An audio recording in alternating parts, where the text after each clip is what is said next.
Welcome to the broadcast. This is a source of information on all things related to commercial appliances. Welcome all of you that are new to commercial and those of you well-versed in this industry of ours. Your host is Mike Reed, a technician who has been in the industry for 32 years, with his beginnings working in his family's appliance business based out of the western suburbs of Chicago. Get ready for a truly interactive broadcast.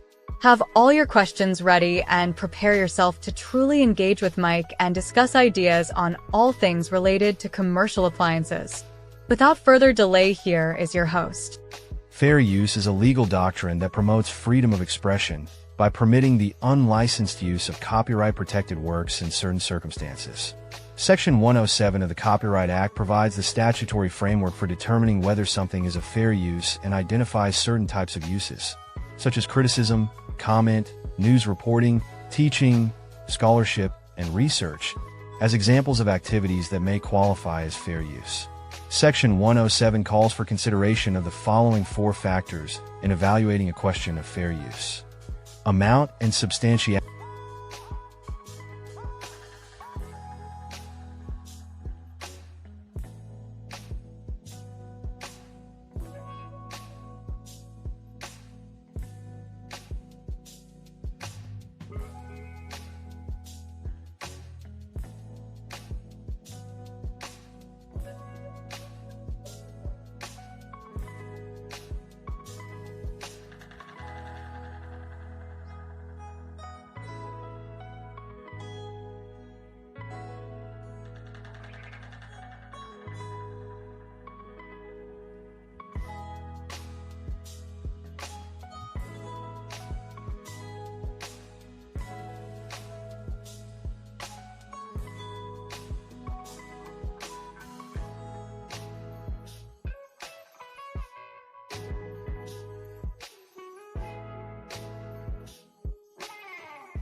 Yo, welcome to the show. My name is Mike Reed, as the AI was telling you. Welcome on in. This is a show where you can ask questions about the commercial appliance industry and you can get some answers. Do my best to help you guys out with numbers on charging, with your rates and whatnot. But that's all going to depend on your business. And let me see here. And as you come in, drop a 1 in the chat. Let me know. Oh, there we go. Yo, Max Tax, what's happening? Entry fee thumbnail. What's happening, brother? Glad to see you here. Have you been enjoying the lives that I've been putting on? I just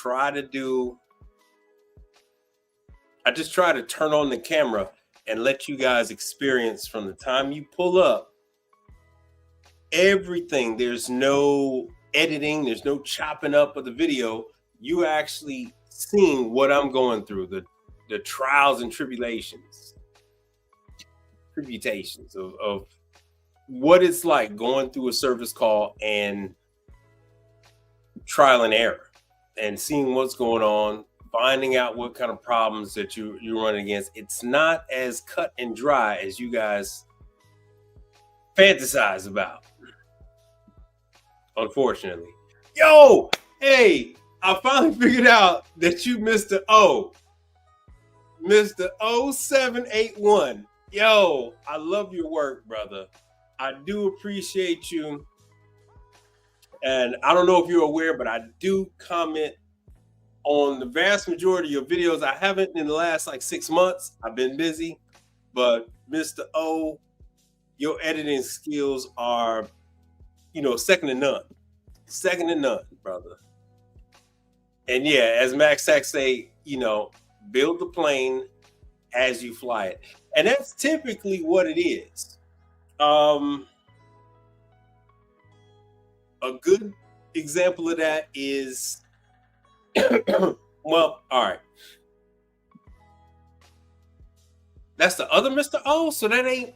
Oh, my bad. I thought you were the Mr. O from the west side of Chicago. The one that's on he's on the panels and whatnot. I thought you were that Mr. O. My bad. So you're from Chicago too? Salute to your brother. I'm from the west side. Born and raised. Okay, he talks about. Yeah. All right, you're from Massachusetts. Okay. Yeah, my boy was out there. He was in Hartford, Connecticut. He was out that way. Hartford, Connecticut. So you got a lot of islanders. They get lured up there. So there's a ton of islanders up there in Boston, Hartford, all that kind of way. Hold on 1 second. I'm gonna have to plug this stuff up. But yeah, hopefully you guys got a chance to see my lives that I've been putting on. I've had more subscribers. I've had more subscribers from those lives than I do with these educational videos that I try to put on. I mean, it's like that because you got a lot of voyeurs. One of my father's friends, he actually told me the same thing. He had a degree in engineering, but he never did end up using it. But he still likes watching tech videos, and that's kind of what I put on. Is some of those tech videos. Hold on 1 second here. I'm plugging up the laptop. As usual, building it while I fly it. I don't have I do have another cord for my sound. Let's see. Let me add that on there. So hopefully you guys have saw it. If you see some of my lives, you might notice that I am going to the same places over and over and over again. Different equipment, but it's the same facility. This one I've been going to lately, they have about 12 locations, and for me, that is a sweet spot.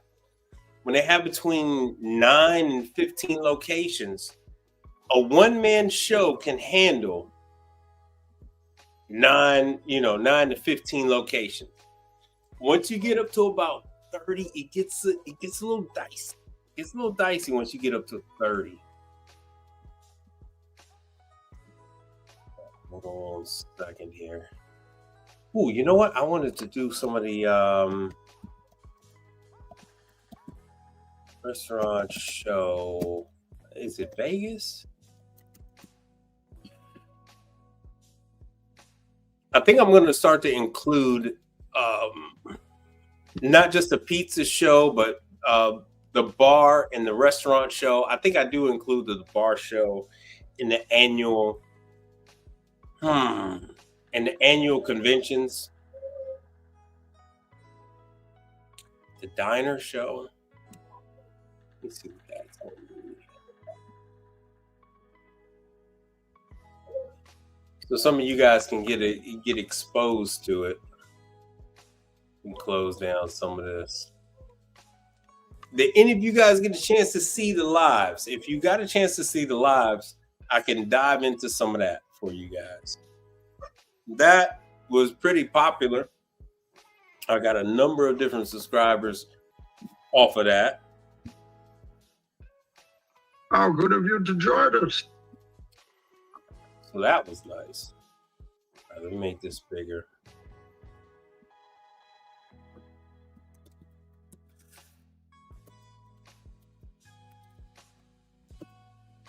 All right, this is the big name in bars.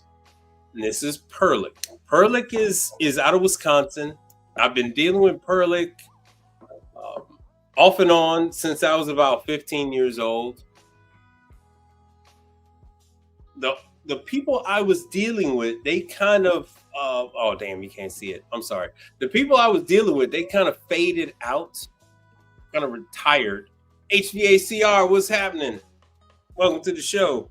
Being involved and being active on his YouTube channel. Well, welcome back. So yeah, if you're going to deal with bars, nightclubs, and even some restaurants that have a full bar in there, True is a good name to be familiar with, but Perlick is also one of those names. So you got True, you got Perlick, you got Glass Tender.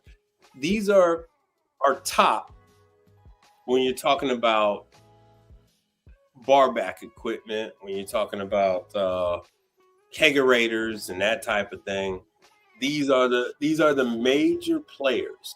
Now, you won't often run into Perlick new and under warranty, and that's because corporate America has got a really good hold on this one.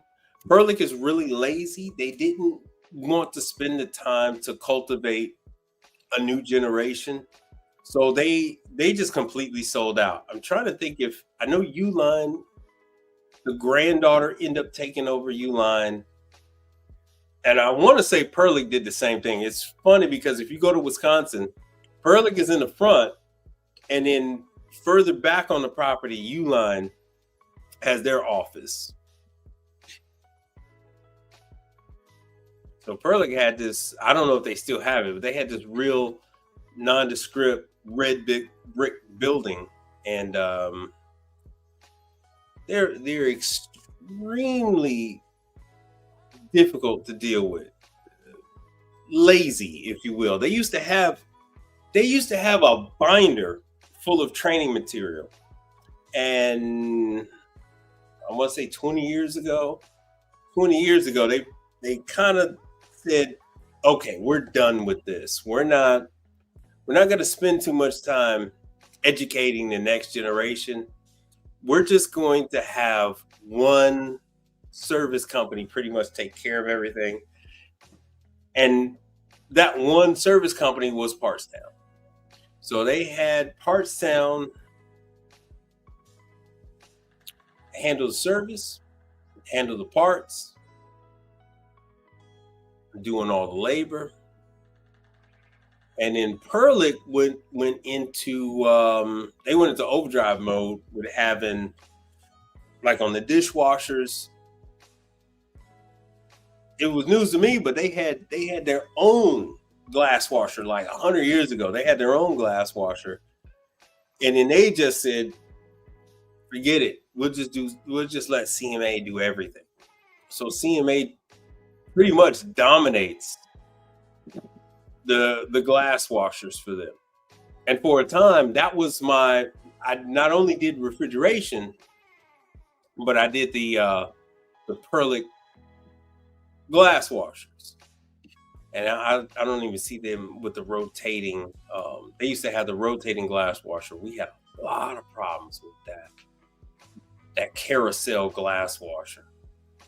Lots of problems. And so it looks like they just ditched it. But as you can see, as you guys see me work on these dishwashers, $21,000. These are not cheap pieces of equipment. And just like you guys saw me get lured in with that Hobart dishwasher, I end up having to go ahead and take care of the Perlick equipment in there too.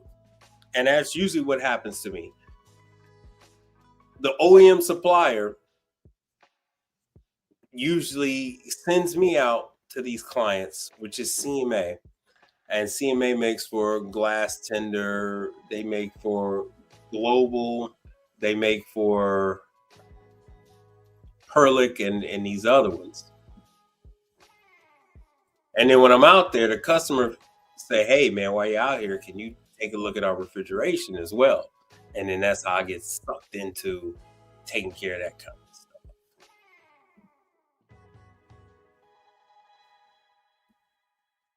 But I try to show you guys that look at the customer as a whole. I look at these customers as, I have hot side that I can do for them. I have the cold side and I have wet that I take care of for these customers. So when I get a customer, I mean, it is, I just need to get in there. Once I get in there and we have a mutual understanding. This is it. I'm telling you, this is it. I typically take over on that because it's just one phone call. I can take care of the faucets at the bar. I take care of the dishwashers, the glass washers at the bar. I take care of the mug chillers, the bar backs at the bar, that whole thing. And then usually I get roped into the ice machines. So it's nice to have training on all that kind of stuff. And Mr. O0781, I can't make out, okay. Yeah, you aren't the same. You aren't the same, Mr. O. But thanks for being here anyway. Oh, hold on one second. Let me go ahead and add in YouTube. Hold on. I'm going to add in some stuff. Questions. Get your answers to your questions. This is the time. Do not wait till you are out there in the field and you need some assistance. This is the time for you to do so. One second. Let me go ahead and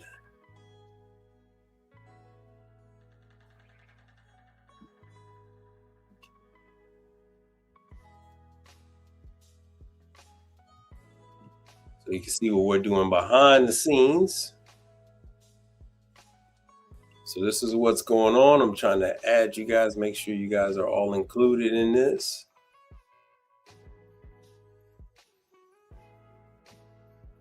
All right. So none of you have a question on how this industry is going. None of you have anything that you want to know about how this whole thing goes down, because I'm telling you, this is one of the best times in the industry that I've seen in quite a while. I've got leases going on. I've got chemical sales going on. I don't have equipment sales, but I got leases. So leases, chemical sales, and repairs. So the only two things I'm missing right now is the, I got my ice machine servicing as well. The ice machine servicing. So what I'm missing is more of the full facilities as far as providing the toiletries, paper towels, and all that kind of stuff. But it seems that every single week I am adding a new one. Every single one. Yo, what's going on? All right, why do I say that the economy is phenomenal? Look, man, this economy has been set up in such a way. Hold on, let me make myself bigger so you can get the full effect of it. This economy is set up in such a way where the customer would prefer to have things repaired rather than replace. The customer would rather go through a service contract with me rather than having to deal with repair. the customer would rather go with a lease and let me handle the drama, and then they could just write off all the lease payments. So it is, bro, I'm telling you, I am just, hold on one second. Where's my Bobby Boucher? It is just happy, joy time right now. It is this one. Uh-oh.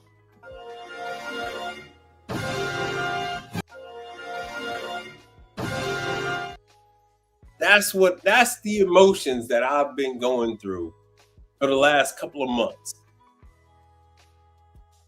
And it's been so profitable, so plentiful that I just turn on the damn live button so you can see what the hell's going on. Brother, I just told you. So Justin said, you talking about dish machines or commercial equipment in general? I'm talking about commercial equipment in general. I'm talking about the whole facilities of it. I don't service the air conditioning, but I do everything else. I shy away from the walk-ins. I will do the walk-ins for my very good customers. You know, the customers that they just give me the credit card. They say, here's the credit card. Just do what you got to do. I love it. So right about now, we're in a situation where there's not enough service techs. It's not enough service techs for walk-ins. It's not enough service techs for ice machines. Not enough service techs for refrigeration. Not enough service techs for hot side. And it damn sure ain't enough for dishwashers. Bro, I'm just happier right now than a pig in.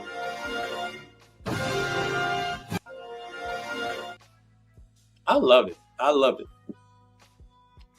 And it doesn't matter if you're taking care of churches. It doesn't matter. And I mean religious institutions, synagogues, temples. It doesn't matter if you're doing those. It doesn't matter if you're doing, as you see, I've been doing quite a few nightclubs and bars. A decade ago, you would not catch me touching a bar, nightclub. I would not. The market has devolved to the point where, you know, they have straightened up and they're flying right. The market is at the point where I am actively targeting my business towards bars and nightclubs. Now, why is that, right? I'm a one-man show. I'm unorthodox. So I have no problem with getting up at 7 or 8, 9 o'clock at night and going to a client and go ahead and work it. You don't have that going on with corporate America. The service techs at corporate America, they're not going to take care of those clients. All these boomers are retiring, and it has just left a gaping hole in what service is out there. Well, all right, so Ecolab, truth be told, Ecolab can't provide service. Ecolab cannot provide service. Smart Care paid, man, I'm just going to put it around like $30 million. I think it's more than that, because I believe they paid $24 million for that training facility that Ecolab used to have. So Ecolab is part of their agreement with selling corporate America, hedge funds, selling everything off to Smart Care. Yeah. It has, the agreement is that Ecolab can't do service. And I love it. I love it. It is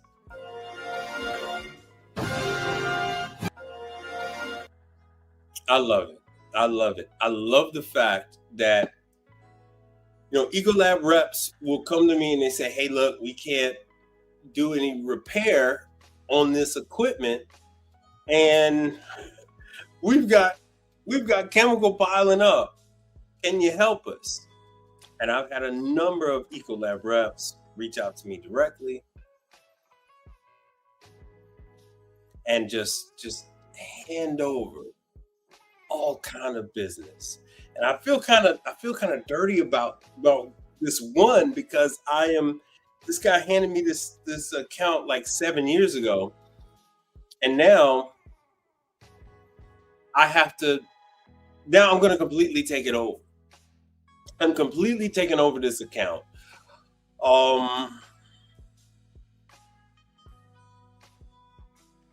Ecolab has not been coming by to service their chemical dosing equipment.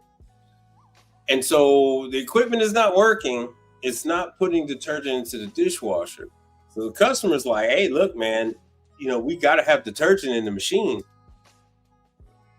So come tomorrow, I'm going to order them a new chemical dosing machine. That's another $1,200 just for me to install the chemical dosing machine. Plus I'm going to be doing the chemicals, because I'm not doing. Ecolab was supplying. This is what you call a hard or dry chemical, and then it would inject water onto the chemical, and then that water would be at the right concentration, right? The amount of water that they would run over, sort of like a salt lick. That would, Justin, I really don't offer one-on-one consultations, not unless you had been a member. YouTube had monetized me, and then they snatched it away from me. And so I had people that were, that had paid quite a bit for membership. So if you were one of those, you qualify for any type of consultation that you would need. But outside of that, I'm not really doing that. You can converse with me on here. You can converse with me on Instagram. Matter of fact, I need to put that damn Instagram on. So you can converse with me here or there. I mean, we don't have to get into any personal stuff. I do know, man, what was that? What's that young kid's name? The young kid that does the rack systems and stuff like that at Walmart and Five Below and Trader and Walmart, Five Below, and oh man, and those other places. I thought he had permission, so he didn't have permission to do those videos live on location, and his employers made him take down his videos. Young Buck Refrigeration. So I wish him the best. I really do. I wish him the best.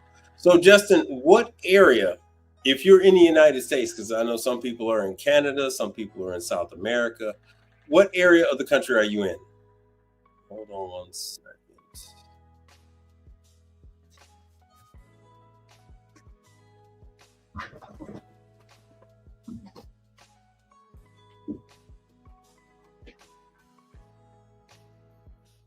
All right.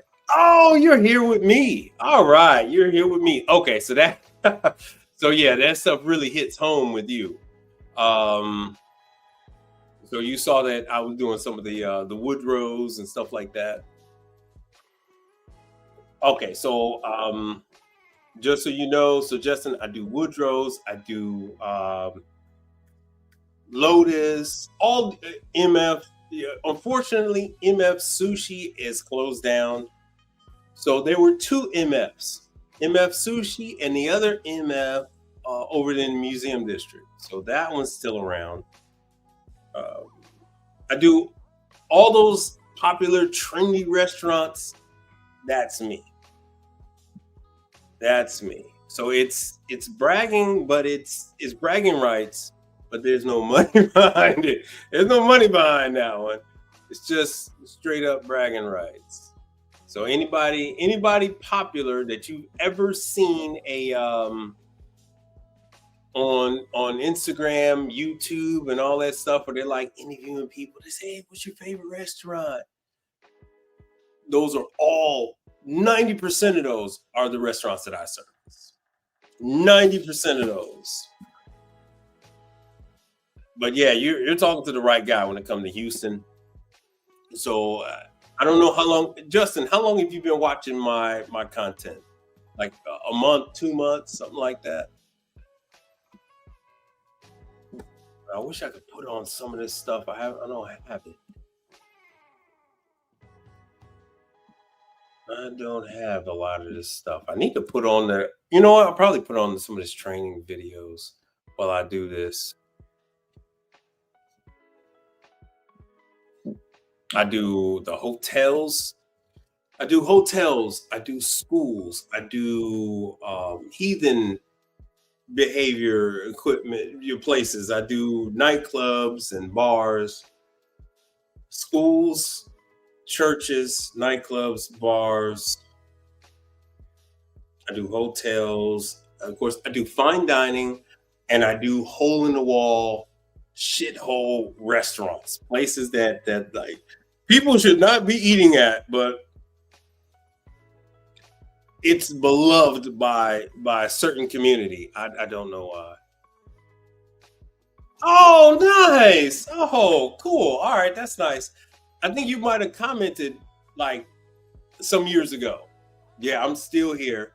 YouTube, YouTube had shadow banned me. I never stopped making content from day one. Mondays and Thursdays, I make content. If you don't see me at the 8 p.m. time, that's typically because I've done a live during the middle of the day. I've done a live 1 o'clock in the afternoon or something like that at a restaurant. And I try to show you guys, especially people that are new to this thing. That's why I focus my channel new to commercial. Because a lot of people don't know what it's like to go out to these places and rub shoulders with the customer. They have this romanticized idea that they're all going to be working at Burger King and McDonald's. The fact of the matter is 95% of you will never step foot in a McDonald's and do work. 95% of you. The number is probably higher than that. All right. You're never going to do work at a McDonald's over. All right, Justin, here's the thing. My content is made. Hold on. My content is. Oh, damn. Hold on 1 second. My content is made to be consumed live. As it is, it's interactive. It's fully interactive because there's so much that goes on with this business. You can watch content from your favorite YouTuber for over a decade and still never gain the skills that you're going to need to adequately gain a customer, do the repair, and then collect the money. There's no one else out there that has those different aspects. No one else has those different aspects. Is there no one else?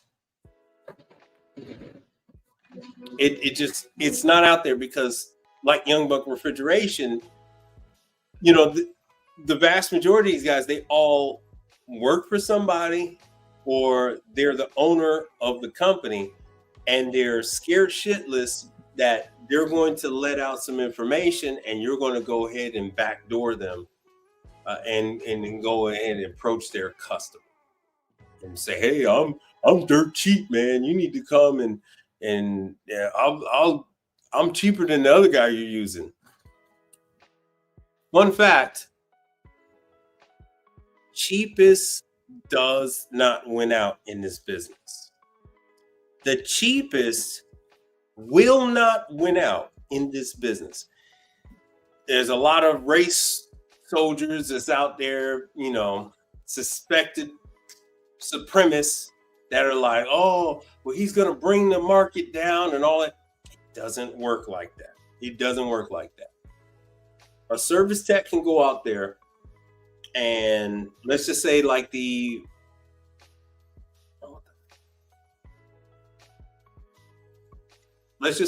Hobart that I did at that bar. A guy can go out there and say, let's say they do it for, even though even though Hobart said they were going to do it for $3,500, $3,600, a guy can say, "Oh, I'll do it for you for $500." They're never going to gain traction. It's all about the skill. It's all about the skill. And fun fact, if you have the skills, you're never going to be cheap anyway. You've had to pay for those skills. You've had to go to training. You won. If you lost, we all have things we have to buy in this business, and you just can't survive being cheap. The cheap get weeded out very quickly in this business. Very quickly. Very quickly. The prices come up. I don't care who they are. The prices come up fairly quickly. So are you buying machines and leasing them and then charging for repairs? It doesn't work like that. When you lease equipment, so I'll tell you guys everything. So you haven't been watching, Justin, but I use ClickLease and I use CIT, which recently got purchased by Citizens Bank. So the customer has to submit their financials to the loan company. The loan company comes back and they say, "Yeah, cheap ain't good, max tax." And then the loan company says, "Oh yes, we're going to approve them for, whatever dollar amount you say." So how this works is this: you have to load up on the front end what's yours. You have to load up your service for the next 3 years, the next 4 years. You need to put that in. It's pretty much like what you're doing with selling a house, selling a home. You got to put all this stuff in there. So all the filter changes, all the ice machine cleaning, all that kind of stuff gets put in to the loan. And so then you take a $4,000 piece of equipment and now it becomes $8,000. So the lending company has to approve the $8,000. Guess what? You get everything up front. So now if the equipment only costs you, I know I said $4,000, but if the equipment costs you $3,000, it sells for $4,000 and you've sold the $8,000 lease. Excuse me. So you're going to get all that money up front. The $3,000 goes back to Scotsman. The $3,000 goes back to Isomatic. The $3,000 goes to the dealer who you're dealing with. If you're not dealing directly with the factory, I deal directly with the factory. CIT, ClickLease, they write you. You get your money direct deposited. Boom, right then and there. The $5,000, boom, yours. You get that. The distributor releases the equipment. You gotta now go and pick it up because Inside that lease, you put your install. Inside that lease, you put in your removal of old equipment. Whatever you're charging to remove the old equipment, that gets folded into the lease. Whatever you charge to install the new equipment, that gets folded into the lease. Now, if you're smart, you're going to change the filters every like 3-4 months. You might want to put that in there. Boom, just add that. I've added all my stuff in there and just be done with it. For the next 3 years, it's all loaded into that loan. The customer now just makes a payment. They just make a payment to the financial institution, CIT, ClickLease, whoever the hell it is. They make that payment every month. And in return, they want ice every day. So then you got to take your happy ass and you need to go on over there to your customer and you need to clean the machine. That's on you. You need to change the water filter. That's on you. But you've priced it properly. You've got this on the front end. You got $5,000 on what the hell's the day? The 5th? The 8th. You got $5,000. Now you have to deliver the machine. You have to install the machine. You got to set it up, put up the filter and all that stuff. And once you're going out there, you're in Houston like I am. If you're cleaning the machine from day one, you're cleaning that machine, let's just say 6 months after you've installed it, you have very little to do to that machine. You got very little to clean. There is very little. You or your technician is only going to be there between 30 and 45 minutes, and then you're out the door. It will be that way from the first 6 months, and it'll be that way on the last 36 months. If you're going out there every 3-4 months and cleaning that damn machine. And like I said, that needs to be put in there. And as long as you're cleaning it every couple of months, your technician is only going to be there 30 to 45 minutes at most. There's going to be very little buildup, very little chemical used. It's all the work is on the filter, right? All the work is on the filter. So yeah, this is. I am in love with this damn economy. I am in love with it. Yeah, I know you're taking notes. This is the whole point the whole reason why I'm doing this, you know. None of the manufacturers are doing this like they should be doing this. After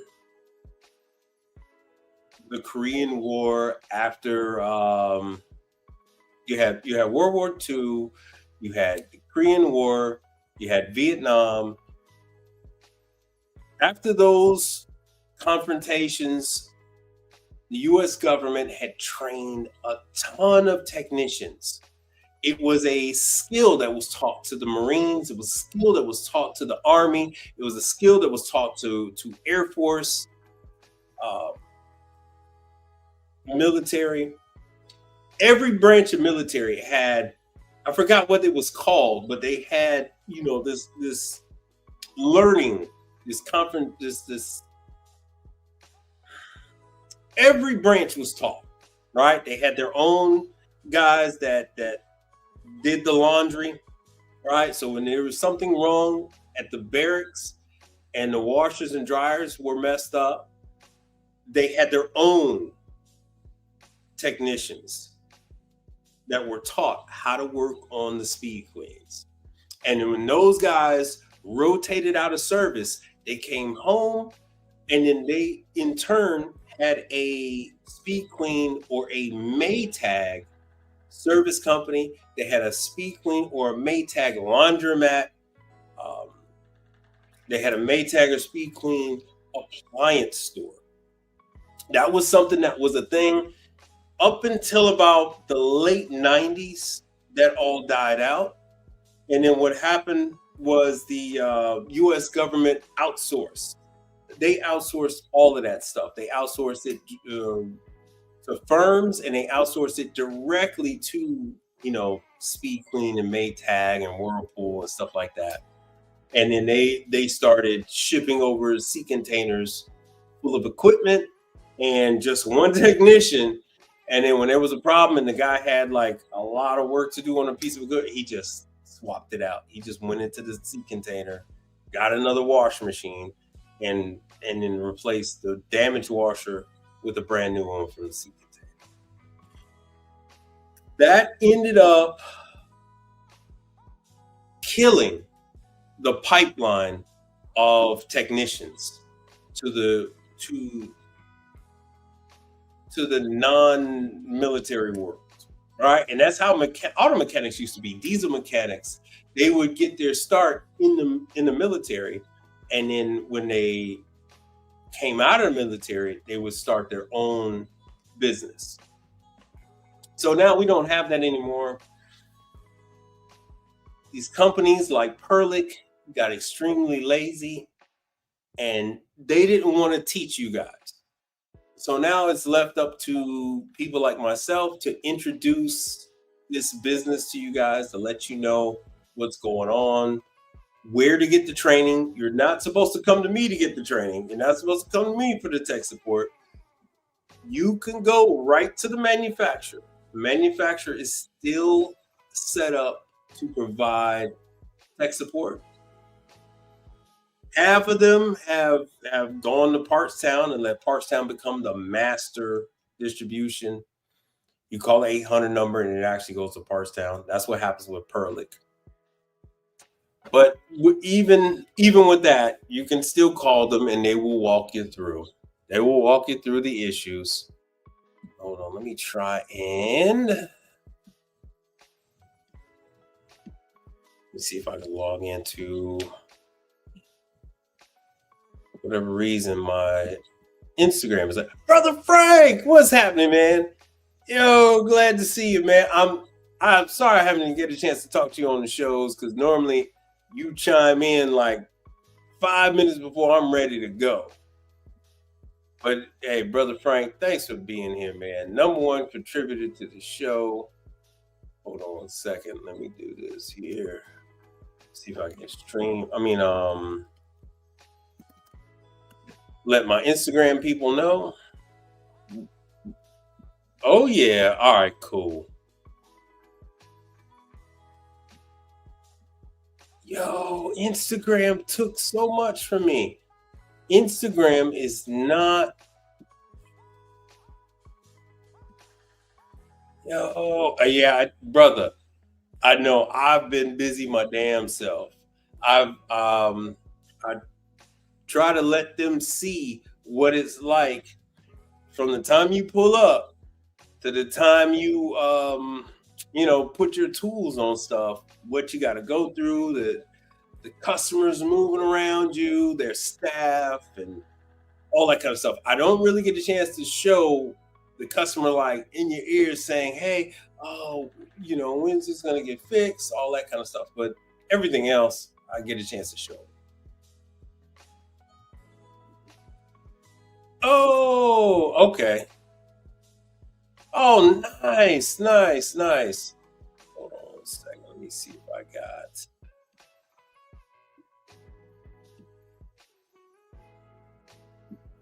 Hold on, brother. I got something to show you too. I try to do the same with my little one.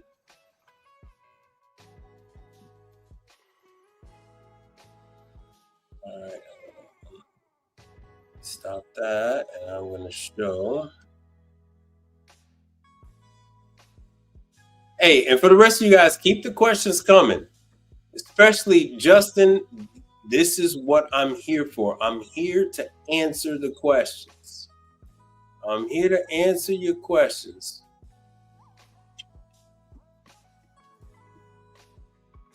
Yeah, brother. Brother Frank, I've had a number of relatives pass away. So I've been I just had one. I just heard about them this morning. So yeah, it's important to spend time with the little ones, man.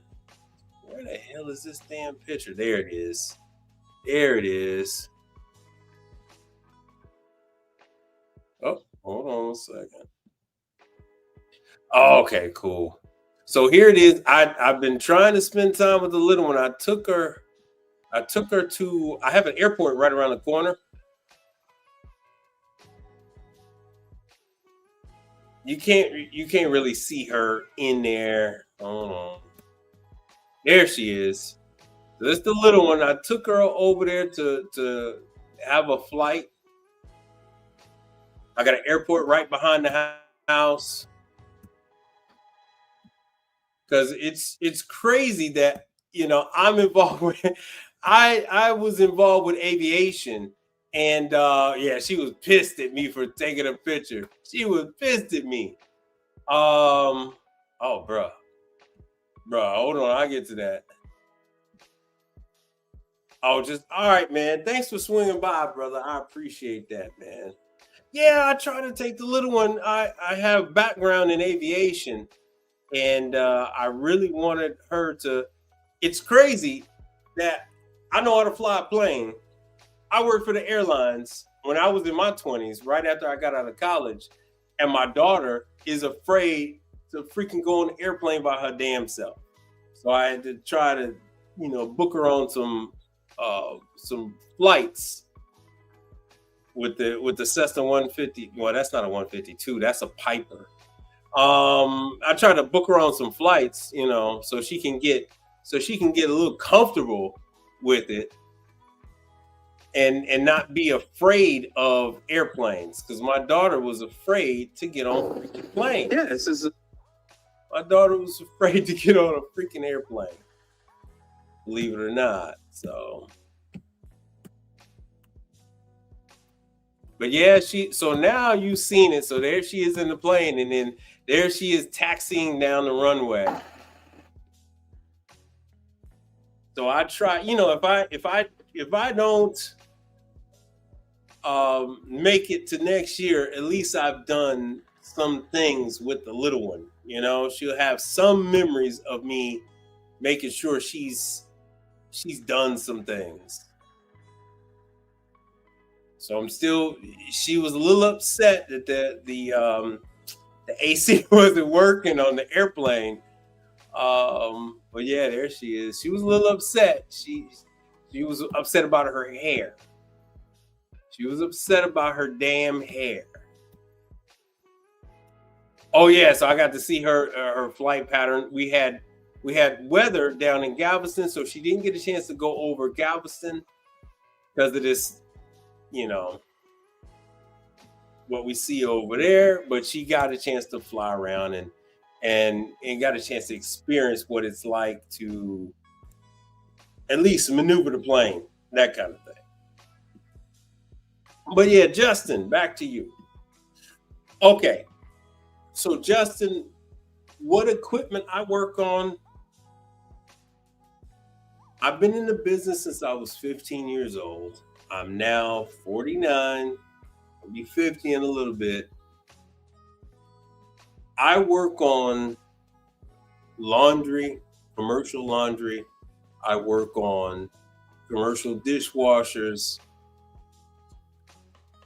single door under counter, commercial dishwashers and glass washers, all the way up to flight machines, your Byline, your Myco, MIQ.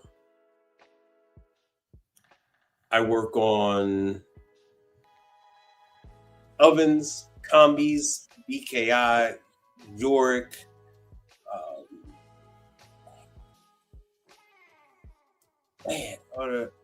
Combo Therm. I do not service Rationale. I'm an anti-Rationale guy.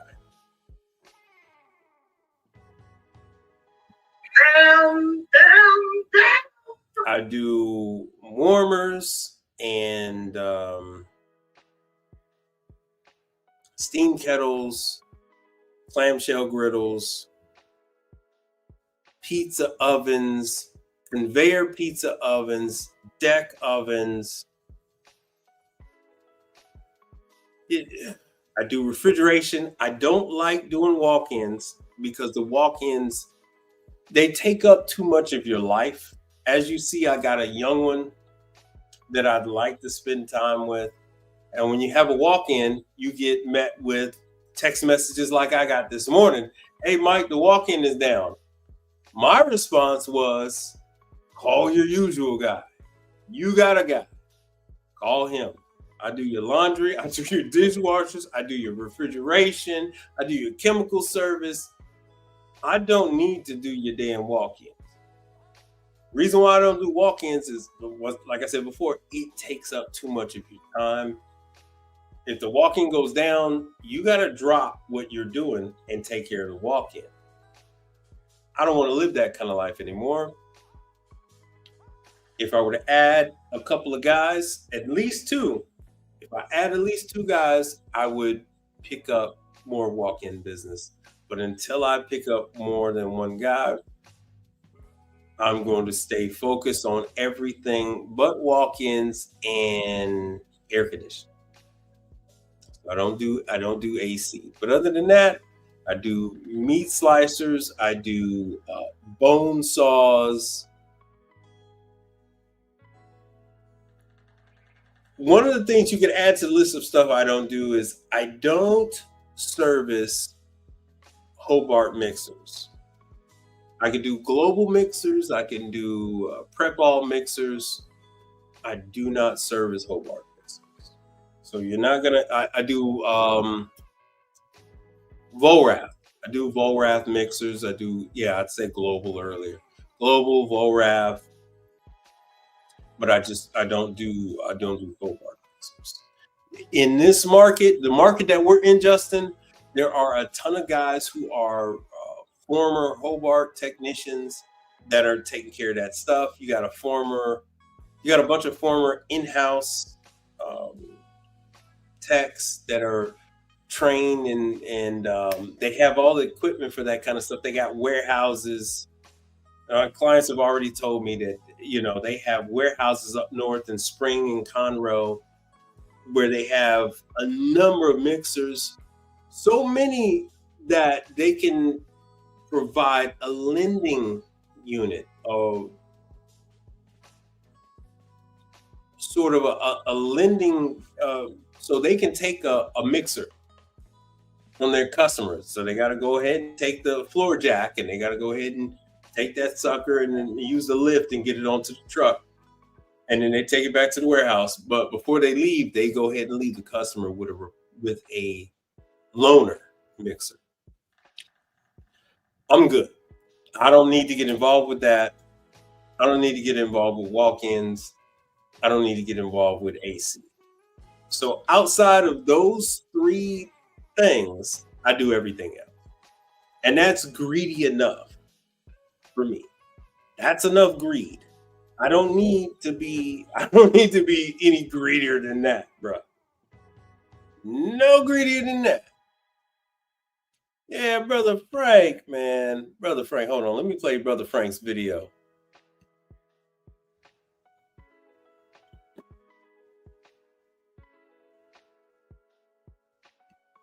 Brother Frank has, when I didn't think that any of you guys were watching or paying attention to this thing, and I'm like, man, why the hell do I should do this? Brother Frank was always kicking in and making sure that I would, get equipment for this kind of stuff.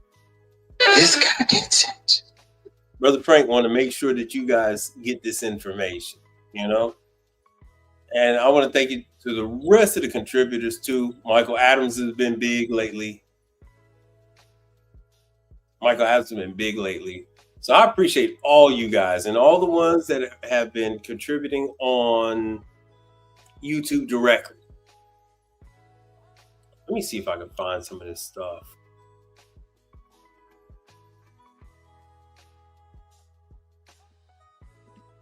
Hold on a second. Let me cancel this. Let me see if I can find some of you guys. all the people that have been contributing to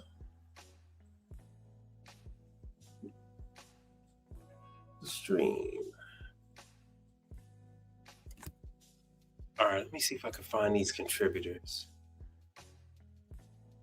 Excellent condition, excellent connection. It didn't look like it.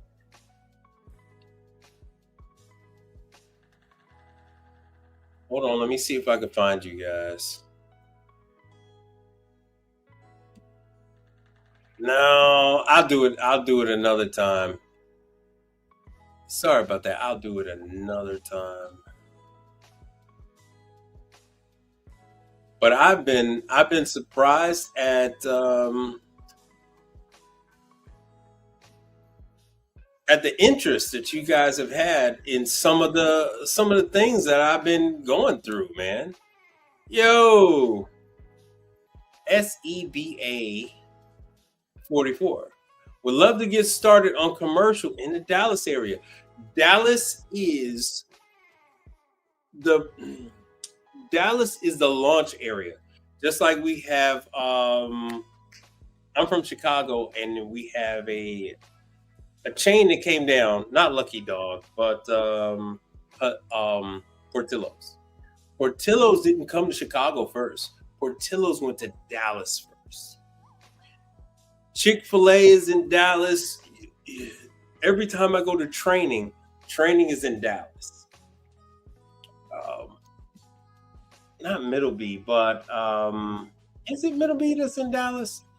So most of your training for Texas is done in Dallas. Not only that, hold on a second. Not only that, but being in Dallas, you're only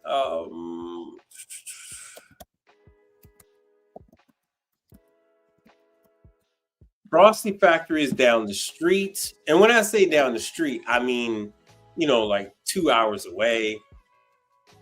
Frosty Factory is 2 hours away. They're willing to do training over there. See, they're in Ruston, Louisiana. You have Frymaster. Their headquarters is in Louisiana. I've actually been over there. I haven't gone for training, but I've been over there. Oh, Cincinnati, Ohio is closed. Oh, they'll never outright say it, but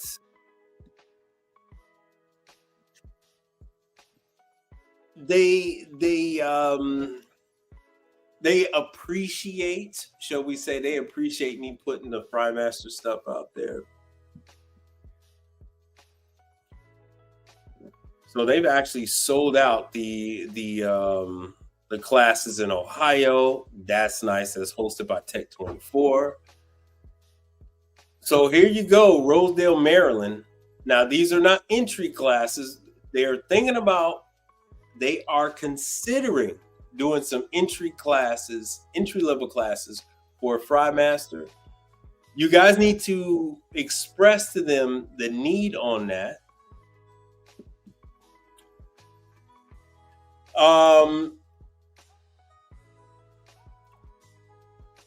So you would love to get started in commercial in Dallas. I turned down the Dallas area a number of times. I just don't like Dallas. I don't like Fort Worth. I've turned down Dallas with not only under appliances, but when I was with the airlines. So yeah, it's just not for me. Well, yeah, everyone that I mentioned, you should be contacting these people.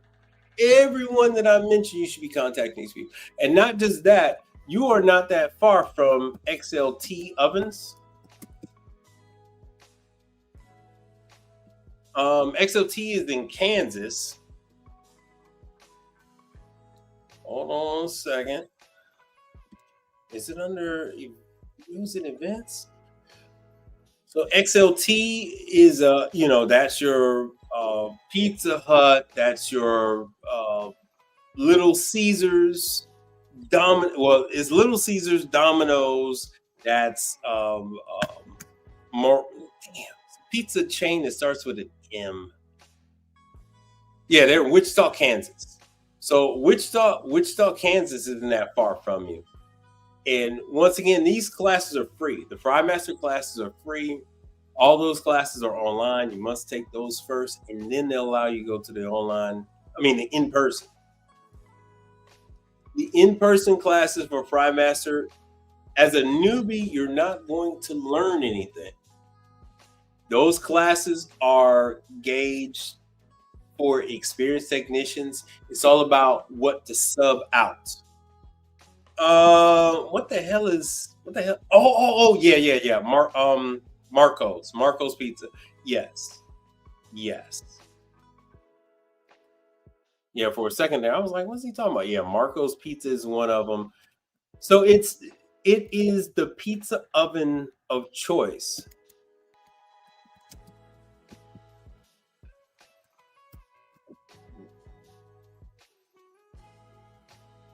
Marco's oven is the pizza.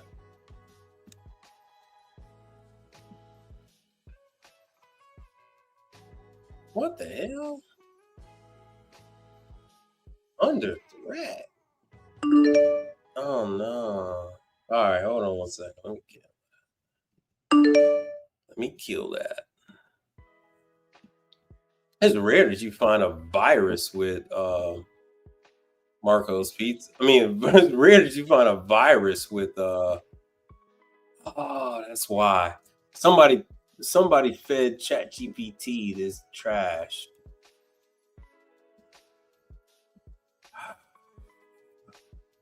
So not every Marco's Pizza uses XLT. Some of them are using Lincoln.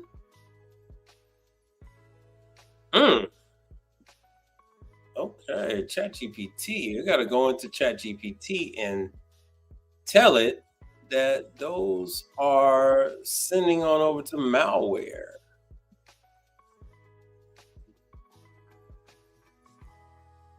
Somebody figured that out.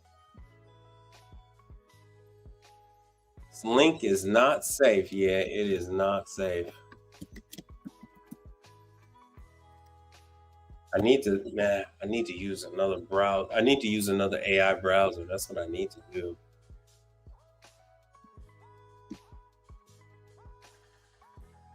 All right, whatever. All right, let me come back. Let me see what you guys got to say.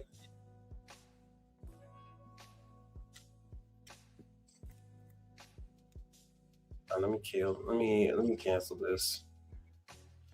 All right. Any other questions that you guys have? We've been on here for about an hour. I do know that the longer I stay on, the more people I have that subscribe. But I have been, as you guys know, I've been doing the lives during the day, and I've been getting my ass kicked all day long. For example, matter of fact, let me go ahead and add. All right, who's this? Yo, just in time, brother, because I was sure about to get up off of here. Yo. Oh, thanks for being here, brother. Being involved and being active on his YouTube channel. Well, welcome back. Now, this brother here, let me give you the link. And this way you can add your pictures to it. All right, this way you can add your pictures to it. All right, so there's the link. Check out StreamYard. No, that's not it. Bad. Here's the link right here. Instagram took away my ability to go live. So that's why you're not seeing me go live. I tried to go live from a couple of bars and restaurants, and it's not there. I tried to go live tonight. It's not there. So it won't let me go live from my phone. And now I'm trying to go live on StreamYard and it won't let me go live. So I guess I'm going to have to post again. They putting up some kind of hissy fit. But yeah, you can come on here. You don't have to put yourself on the screen, but you could upload your photos and your video, and then I can address your concerns about whatever warming station that you're working on.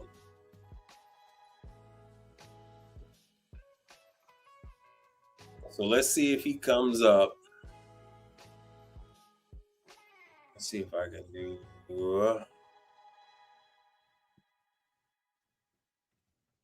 Let's see if I. Anytime, brother. Anytime. Like I said, you don't have to be on here if you don't want to.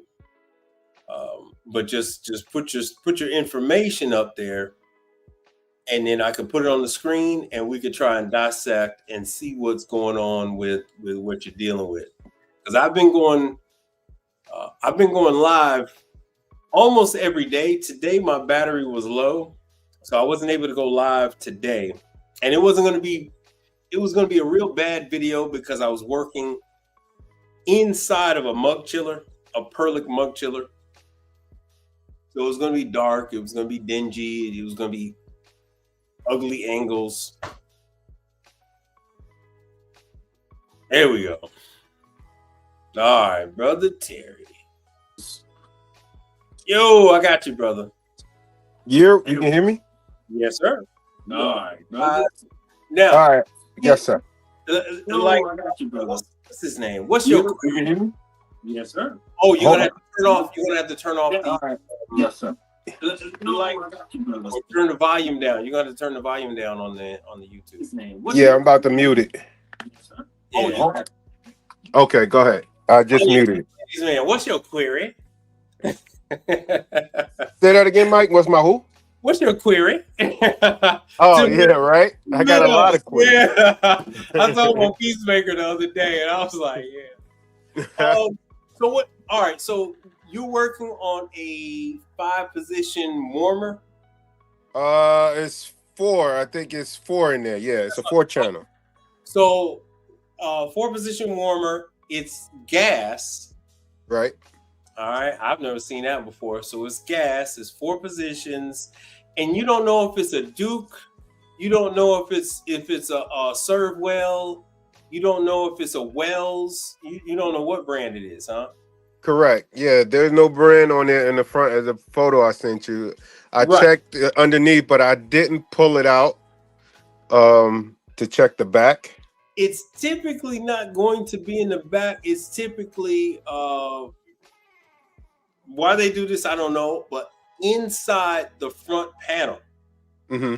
Inside the front panel where the knobs are, behind the knobs, they might have a placard inside there, maybe on the side wall, and then sometimes it's like plastered underneath, like Okay. near the front underneath, and because there's very, very little identification for you to tell if it's a Duke, for you to tell if it's a Volraf, which is Serve Well, or for you to tell if it's a Wells. I mean, when it's a Wells, you can tell by the knob. But other than that, everybody else is using the same knob. And so run this through for me. Now, you said when you hold the button down. Yes, when I hold the button down for the pilot, I can light it with the lighter. It'll light. Then when I let the button go, the flame. No, I hold it, for about a minute or so. And even I try, put a little extra flame to a heat, try to set it off, and that it keeps going out. So what I did, the thermocoupler, so it had 2 of them that were bad. One, the thermocoupler, they broke because they keep putting the deep fryers under the counter there, and they hitting it with the deep fryer holders. And so I said, well, let me check to see if that thermocoupler I have is a brand new one. So I put it on the one that was giving me problems. It wasn't light. So I put it on the one that was cut off that I had to replace, and it lit and held with no problem. All right. So you took one that you knew was working, and you took it off, and then put it onto the area that was not working. No. Well, one, it was working, but it was broken, right? Yeah. and I had to replace that thermocoupler anyway. But I said, let me try the new thermocoupler on the one that was giving me problems. Every time I let go, it would go out. So then I said, well, let me try it on the one that was broken that I had to replace. The same new thermocoupler. I just wanted to make sure it wasn't a thermocoupling. And I put it on the one that was broke, and it worked fine. Mm-hmm. So that's how I, kind of figure it's probably the valve. And I'm trying to figure out what type of valve, it is. All points, I sent you that picture for all points. And it looks almost the same. Right. But But the most important thing is you need to talk to those people. You're doing this stuff rogue. That ain't how this works. You got to communicate with them. You got to send them pictures of what you're working with. you mean all points? Yeah. And then Okay. they'll match it up. Because you don't know enough about this. With all due respect, you don't know enough about this to make the decision on the part yourself. Nah, that's why I'm talking to you. Right. Right. You gotta let them know. Right. This is their business. They're here to help you out with that. Mm-hmm. They And also, where I brought the thermocoupler from is a local. I saw that Lowe's, Home Depot. I saw it. And I think No, so. it's a plumbing place. It's called Crosstown. It's a plumbing place. Yeah, that's the For heating. same one the Home Depot used. That's the same brand, Home Depot. Right. I saw it. Right. But So, but if you're putting it on one of the other valves and it works, then you know it's your valve. right. So you need to take a couple of different pictures of that valve, because the valve you sent me, the picture of the valve you sent me didn't look like the valve that was on there. Okay, from all points. You're saying that didn't look the same. Yeah, that wasn't the same valve. So you need to take a couple of pictures of that, and you can actually send it on over to All Points, and then they'll match it up for you. Okay. That's what they do for a living. And this way, if they get it wrong, they'll swap the part out for you at no cost to you. Right. But Right. yeah. All points been pretty decent since I've been using them. I Oh, had a yeah. couple of water filters that they replaced Yeah. with no problem. But that valve, that was an oven valve. It was? Yeah, that didn't look like the same kind of valve that was what you're working with. Because that one that you were working with, it looked a little different. Mm-hmm. It looked a little different. It could be the same one, but it looked different. To me, it did. Right. So my advice to you is to run that by them. So do you have an All Points by you? Is that what it is? It's one in South Jersey, but I can't go, they won't let nobody go pick it up from them. Really? Yeah. And they won't let you inside or anything? No, they say you got to order over the phone. Okay. So then you would have to send them pictures. Let them say, hey, look, I got pictures of the part. I don't have the model and serial number, but I got pictures of the part. Mm-hmm. And, I like to send that on over, and so you can match it up, and then they'll just do that. And you can do that with Parts Town too. And there's nothing wrong with just sending those parts on over to Parts Town, getting the parts number. Right, I'm about to say, I'm part of expensive part town. Like, yeah, I do it all the time. I do it all the time. I am not a friend of Parts Town. Okay, you ever heard of a distributor called Marcone in Pennsylvania? Marcone, yeah, Marcone's not in Pennsylvania. Marcone's out of Florida. So, no, MC. I know Marcone. I've had a Marcone account for 25 years, brother. Yeah, I get it confused with the other Marcone, and I thought they were the same. But I want to try probably call them too also, because they're a little cheaper than actually All Points. So this is some local place called Marcone? Yeah, well, they're in Pennsylvania, and Marcone is nationwide.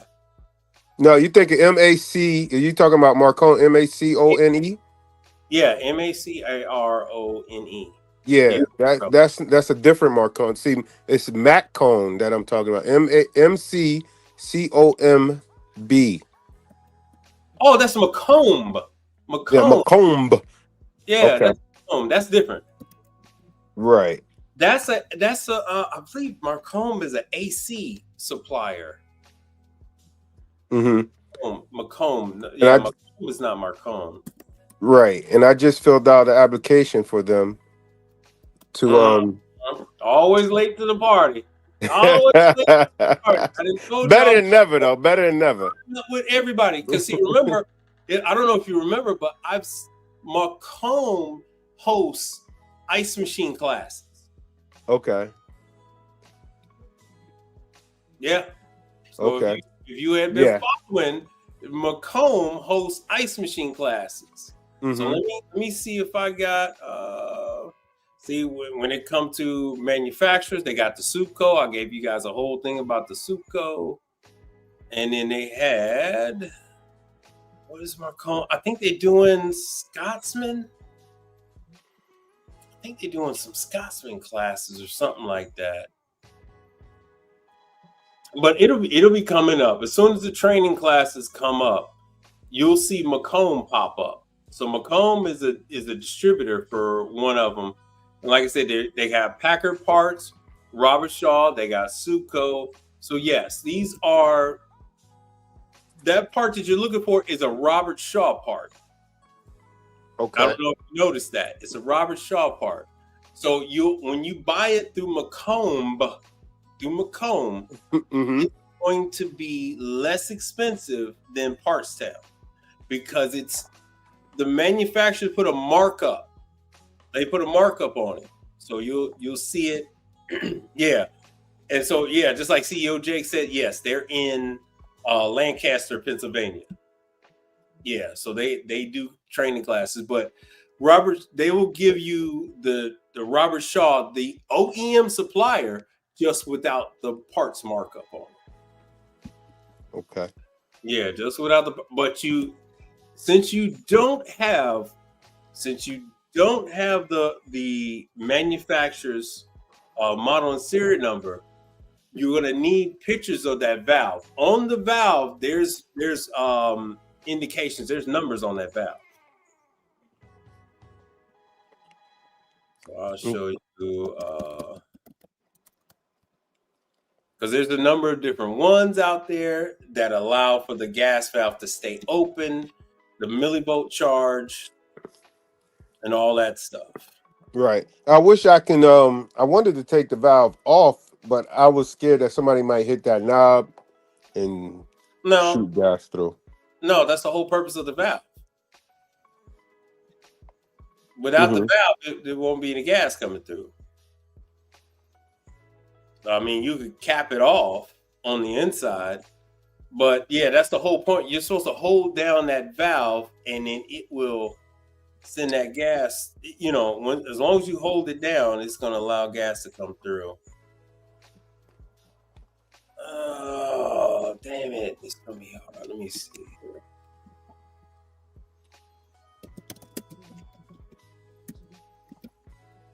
But yeah, the more information you got, the better. And you don't have that much information, unfortunately.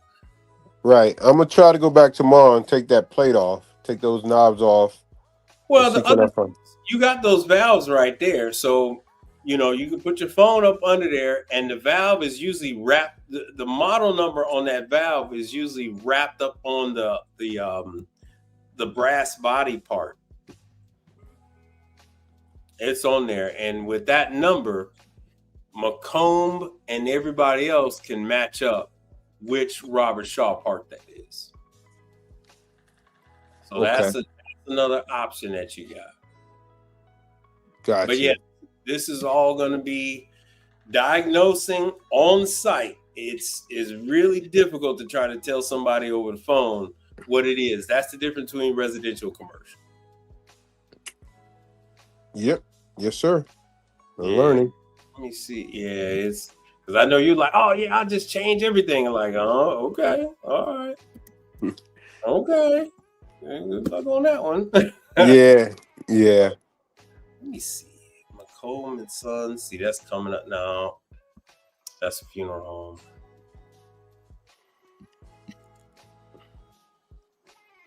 Yeah, but you got a number of different places.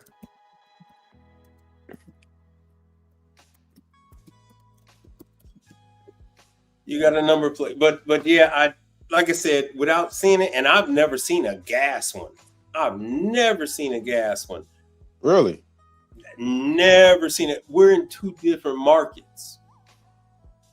So So what is yours? Yours would be just they have electric going to each one of those burners, or just a whole? yeah, they're just electric. That cast iron component that's in there, that's why I think is a serve well, because that component there looks like a serve well. Matter of fact, let me show you. Serve well. I wish I could send a picture so everybody can see what we working with, talking about. The serve well element. Damn, I don't know why this. Let me go to parse down.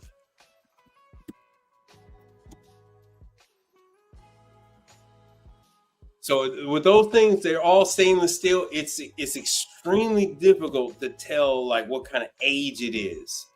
So that thing could be 20, 30 years old. It's very difficult to tell.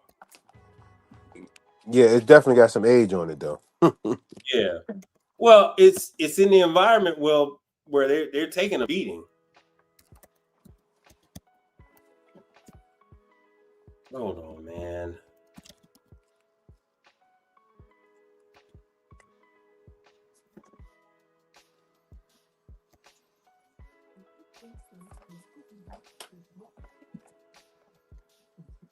Okay, serve well. All right, elements.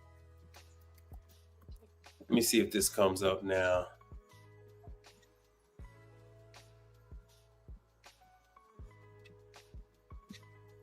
Come on, man. Give me the damn element. Because this, yeah, I have never seen a gas one. I never seen a gas one. Yeah, brother, you're on the northeast. I'm in the south. Everything I'm dealing with, at most, when they get about 8 years old, the salt air just tears everything up. Between the salt air and the humidity, this equipment don't stand a chance. It don't stand a chance. So it can't make it. And where you're at, you have stuff that's around from the 50s, because that's how Chicago is. Chicago, you have stuff from forever. Hold on, let me do this by brand so you can see. I wonder if they're phasing out this damn name.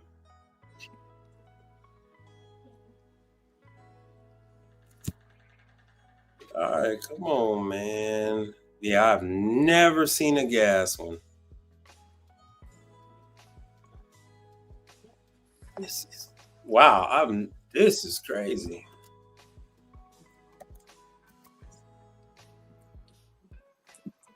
And it's not serve. Yeah, serve where maybe.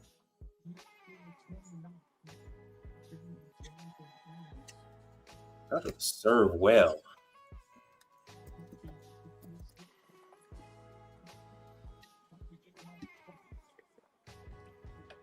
Yeah, let me do this.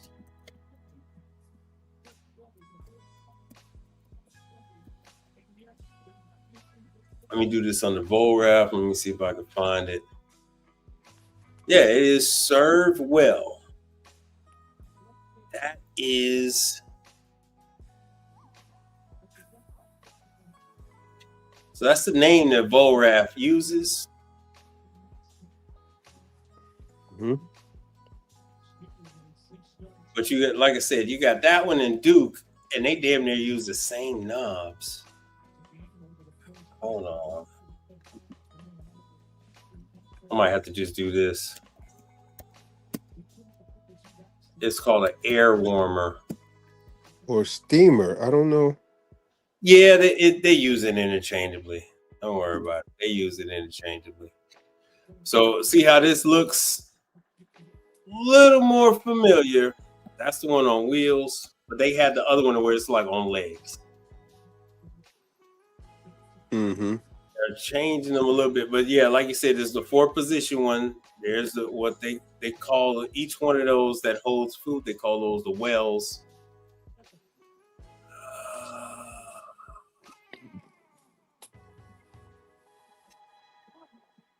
see if I can find it.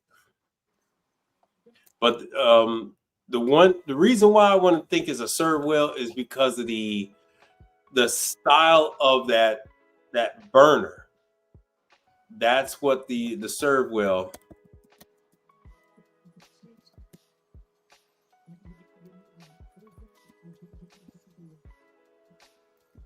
That's what that sucker looks like. Let me see if I can pull this up.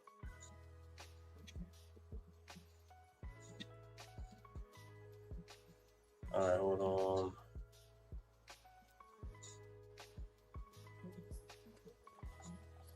This thing keeps taking me back. Yeah, for whatever reason, VoRap is not wanting to show this stuff. Oh well. But yeah, that's my advice to you is to get a couple of different pictures of that valve, and then you can send that valve, the pictures of that valve, you can send that on over to Partstown, you can send that valve on over to All Points, and then they'll match it up. Once they match it up and give you a part number, then you can go ahead and shop that part number around. Okay, cool. Another quick thing. Yeah. I have a church. Amen. Peace and blessings be upon you, brother. But hey, did you see the post I posted last week with the dishwasher, that Jackson dishwasher that drove me crazy, the 300X? No. It's on Instagram? Yeah, I posted on the gram. Haven't been on, like I said, I've been focusing a lot on YouTube because I'm so close. I'm 100 and something subscribers away from 1,000. So I haven't been on. Hold on, let me see if I can. And Instagram has been playing these damn games with me. Yeah, I don't get your notification on YouTube no more that you're live. I know. They're playing so many games with me. So, I mean, like right now, look at this. I can't even log on. It won't let me log on. No matter which username and password I try to use, it won't let me log on. So they're like, hey, I'm not monetized with Instagram any damn way. Now they want me to create a new account. And to be honest with you, the Instagram stuff is just for showboating and stuff like that. It really doesn't deliver anything tangible to me. Mm-hmm. I can't teach on it because I can't show you guys anything on it. Anything with words, you can't see it. So it's, it doesn't help out with any of the stuff that I'm trying to do. Gotcha. But go ahead. What were you saying about the dishwasher?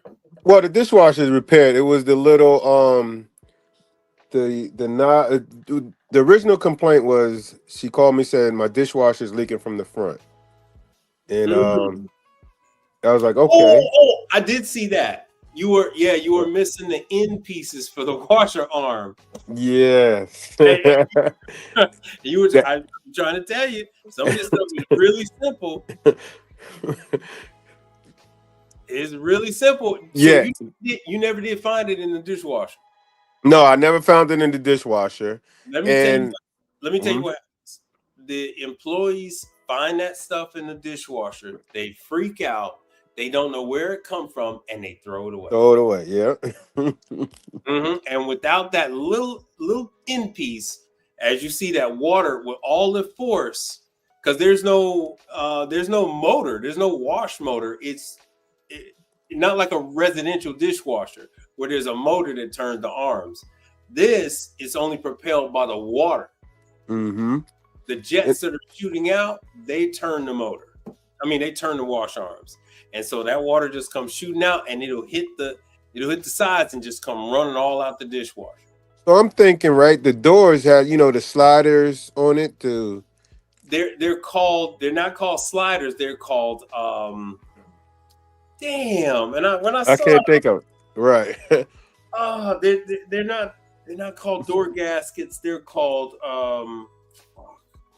Keep going. I'll think But about it. anyway, so I replaced. It was 6 of them. So half of them were chewed out because of the calcium and all that. They beat them up.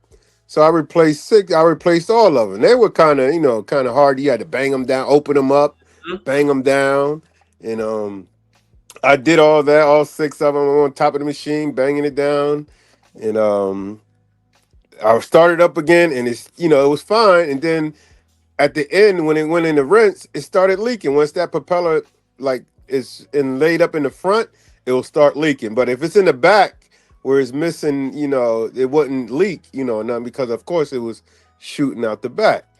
So I'm like, why is this thing still leaking from the front? And I'm cleaning that thing out. I'm with the flashlight, with my long flathead screwdriver, cleaning the everything out. I'm like, something is wrong. So then I finally seen that, I was turning it. I was like, every time this thing stops right here, it shoots out. I was like, oh, then I seen it. But Yeah, they also have an oven they want me to replace. They have what's this, an Imperial? yeah. Imperial Range. Yeah, Imperial range with the oven, yeah. And they have 2 of them. They have 2 of them, 3x3. They're 3-inch high and wide and 3x3. But she wants me to replace them. But Mhm. I was thinking, if I call the dealer and try to get them to replace that, I don't want, I don't know how that works, where they'll cut me out. Yeah, they'll cut you out. So how can I stay in there? You don't call the dealer. All right. So, what do you want to replace those ranges? Right. It's so she has how many you're trying to replace? He has 2, they side by side, 3x3s, as far as height and width. And they're on wheels. All right. So she has 6 ovens. No, check that. She has 2. Well, no, she has 2 ovens, and 2 of them are 3x3 as far as length, height, and everything. 3. How the hell are One, they? huh? How, okay. Give me a model number.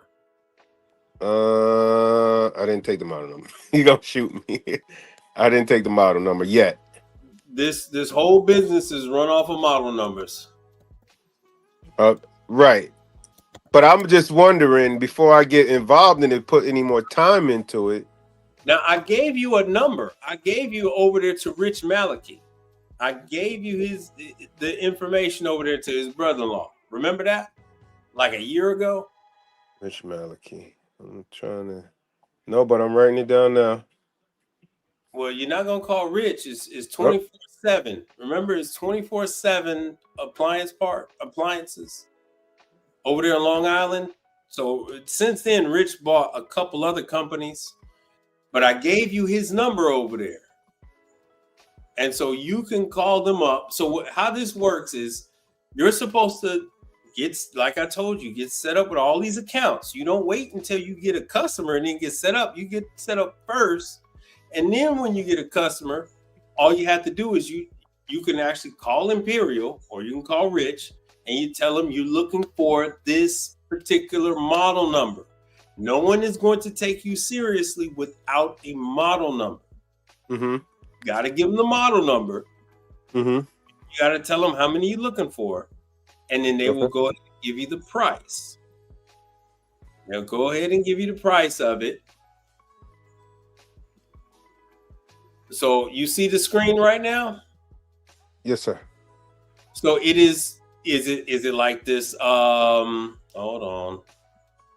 Yeah, it's gonna be like this. So a 4 P. burner. A 4 burner for each one in the oven on the bottom. Oh, so it's a range. Yeah, it's a range with an oven on the bottom. No. I don't know. Range means oven. Range. All right. So, brother, this is a range means that you have burners on the top and an oven on the bottom. Okay. That's a range. An oven means no burners and just a baking cavity. And then you have a cooktop, or range top, which is just the burners and no oven. And that's another thing. You got to get the terminology right if you want somebody to take you seriously. All right, so it's a range. That's how it is. So it's a range.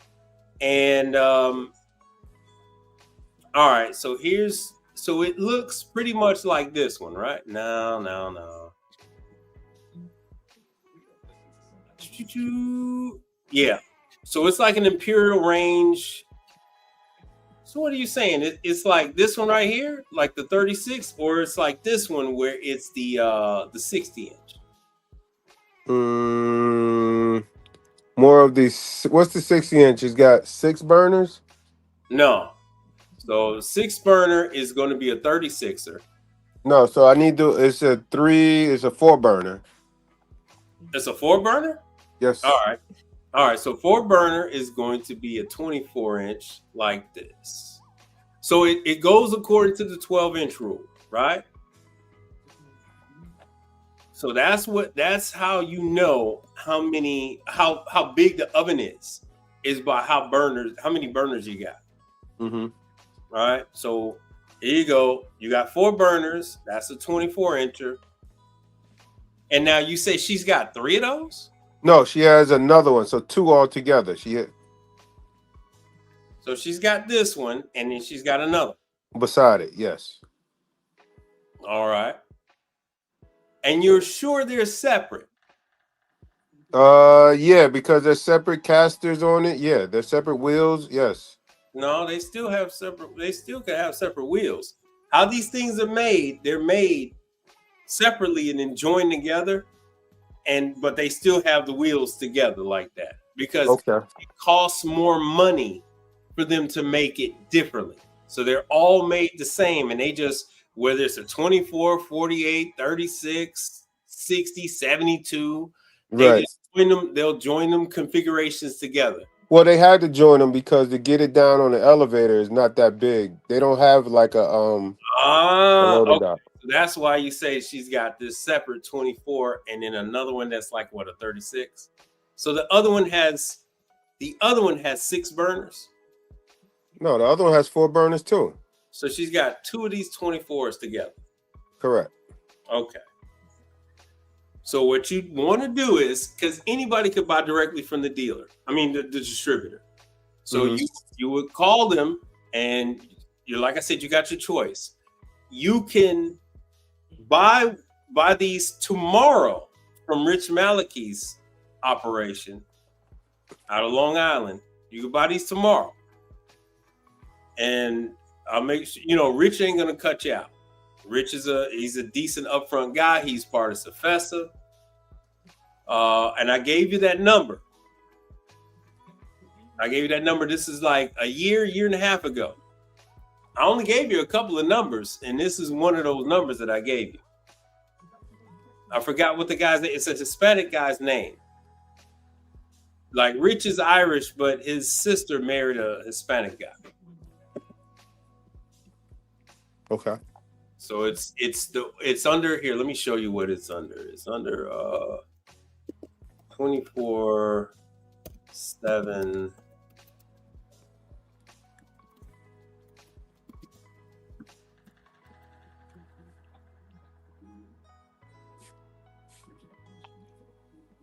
Let me see if this is it.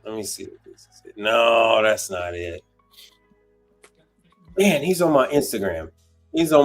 But anyway, so you can call Imperial, and then you can ask them who's the distributor in your market, and then they'll get you set up. You let them know that you are a service company and you're looking to replace these 2 units. They will then give you the price on what it's going to cost to replace those, on those units. And then you then turn around and you mark up the units to your customer. So the whole benefit of you buying it from your local distributor is that you can go ahead and pick it up, and you don't have to worry about shipping costs. You don't have to worry about damage, none of that stuff. And so then, because I know you got the capabilities because you got the store over there, right? No, I don't have a storefront or nothing. I just have storage. Oh, just the storage, right? But you got more than one truck or more than one van, right? No, I have a van and a closed-in trailer. That's what I said. Yeah. So yeah, I know you got the trailer, so you got the ability to go ahead and pick it up. They could take it and forklift it, and they'll put it on your truck. Mm-hmm. Yeah, so you got a van, so they can go ahead and forklift it on the van, and then you can go ahead and break it down and take it off the van and bring it on in. Okay. Now, Rich has got the ability to go ahead and bring it on over to it. So that's some of the things you might want to look at. Those are some of your options. But in this business, hold on a second. In this business, you need to get used to selling equipment, because I know your heart was broken when you saw all those washers that was dropped off in front of your store. Right around the corner from me. Like, yeah. He was like, "Hey, what about me when I'm chopping? I could have used that money." So, look, in this business, what's that saying go? You kill what you catch what you kill, you eat what you catch, right? And when you say when I about the church, I went there originally to fix one of their freezers that was going too high, and it just needed cleaning. Basically, they never cleaned it, so it was all gumped up, the coils and everything. And I just happened to turn around. I shot video, like looking around at everything. I was like a kid in the candy store, so I was like, but anyway, in chance, I do work on other equipment and everything. And she was like, "Oh, my dishwasher is acting up and all that other stuff." And I was like, "Yeah." And that what makes me come back to tell you, like, a closed mouth don't get fed. Like, it's like you got to open your mouth and tell them that. Because she thought I only did refrigeration. She was like, "I thought you only worked on refrigeration, like freezers and stuff." I was like, "No, I do everything." Right. You have to speak up and let these people know that what you're able to do. Because other than that, they'll just think that you're the oven guy. They'll just think that you're the dishwasher guy, and that's that, And so when you tell them, no, I can actually take care of this, that, and the other, and you immediately see that revenue coming in start to shoot up, because now you're not driving here, there, everywhere. You're going to the same customer over and over again, and you're charging them more and more money. And the fun thing is, when you sell them the ovens, they're going to call you for the service on the ovens. If you sell them the ovens, they're going to have you come and do preventative maintenance and all that kind of stuff. You say, "Hey, look, I need to go ahead and change. Are these going to be electric? Are these going to be gas?" Those are gas. So, right. And so you say, "Hey, look, I'd like to go ahead and change these burners on you, or clean the burners once a year," and blah, blah, blah. And would it be in church? They're like, "Oh, yeah, sure, come on." And when you're there doing that kind of stuff, you're going to have other stuff to work on. Right. Lots of other stuff. You don't need, on this side of the business, you don't need a lot of customers, because you're maximizing the customers that you already got. And I'm still doing residential, and I'm seeing the difference. Like when you're saying how the commercial, you got to pick a choice. I'm gonna have to pick a choice sooner or later. Like I'm gonna have to pick a side. Well, yeah, because it's the time difference, the amount of time you spend on the commercial, the availability of your clientele on the commercial, it doesn't jive with the residential. Residential is very scheduled. It's very regimented. It is, you're going to be taking care of a customer from 8 to 10, or from 8 to 11. And you got another customer set up from 10 to 1. You got another one set up, and it doesn't work with commercial. Guys always make that, they always fail at that, trying to merge the two. And with you telling me this, you don't have any insurance on your commercial side of the business. No, I just have residential insurance. Yeah. So you're not covered. If something happens. Yeah, you're not covered. How did I know this already? I know this because the insurance companies had made a clear divination between the two. They're like, "Look, man, they've been charging the hell out of you guys on residential." The last insurance company I talked to, they were like, "How much in residential you do?" And I was like, about 10%. My insurance costs dropped dramatically when I dropped all of even 10% residential. I dropped that. I was like, screw that, because whatever you do, whatever skills you know in residential, I just apply that to offices. I apply that to churches. I apply that to warehouse break rooms.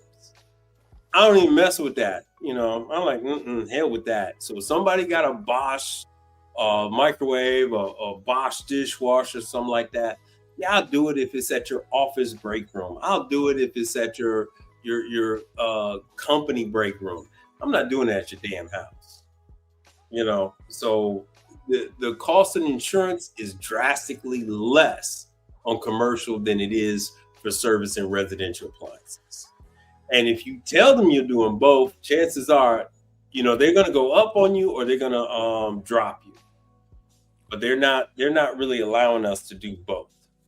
I think I pay an average of like $150 a month for my Mm-hmm. for my residential. And you don't tell them that you're doing commercial. Oh no, can't So tell them. you out there naked. You're out there naked. Yeah, so like I said, I'm gonna have to make a decision Mm-hmm. sooner or later. Talk to these companies first and ask them what you're looking at on insurance, for the different places. So you've been lucky so far that no one has made you submit to them your COI on any of this commercial stuff. You've been luckily where these people have just they've been so grateful to get somebody to come and service them. Mm-hmm. And that's the thing people don't get. They don't understand that there's such a need on the commercial side. It's way greater than the residential. But on the commercial, you're going to have to fight for every single customer you get. You actually have to go out and acquire your customers. It's residential. Yeah, you're going to get phone call after phone call of BS customers asking you, oh, can you work on my dryer? And then they don't want to pay you not even $85 to fix their damn dryer. Commercial side is much different deal. Much different deal. Mm-hmm. Yep. I'm learning. Yes. Sure. Let me show you. Yes. Let me mute this. Computer range.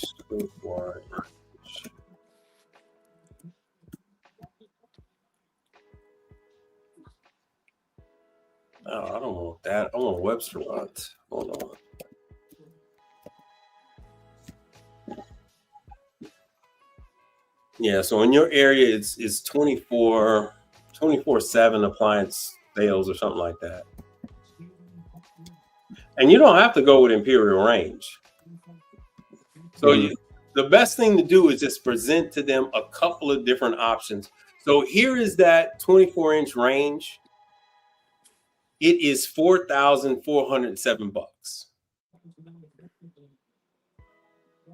So chances are they bought that Imperial range many, many years ago. You also want to talk to them and see what their price range is like. Because Imperial range, here's another one, $5,000. Imperial range is on the upper end of units out there. It's not on the cheap side. Mm-hmm. It's not on the cheap side. Here's the problem. You don't want to go cheap. You don't want to go Chinese cheap because that stuff is non-repairable. Right. Yeah, that's another thing. They're so used to this Imperial that it's been lasting them so long. I don't want to put a cheapie in there and then it breaks and something happened to it. Then I'm looking bad. Right. And not only that, it won't be your fault that you can't fix it. That cheapy Chinese stuff, it is a lot of stuff is non-repairable.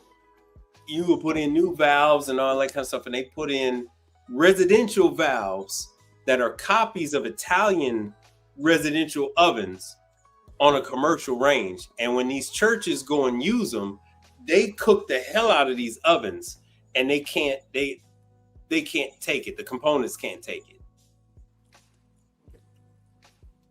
So here we go. Yeah, it's a known for this is the least expensive one I've seen so far.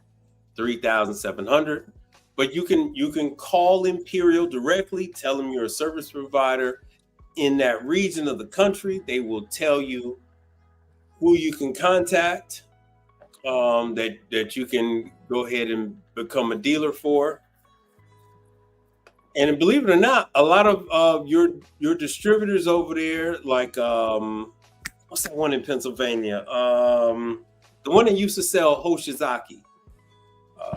They also, right. So your parts, your suppliers for these other appliances, they also sell different lines like Imperial, Royal, and that type of thing.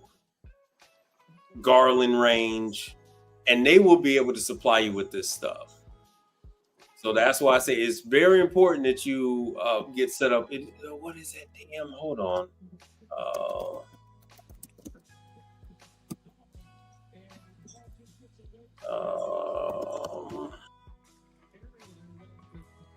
Damn, what the hell was their name? I think it's a woman-run company now. I'll tell you guys about this brand, not this brand, about this distributor all the time. They actually host training classes. They now have ITV, and they have ITV, and they have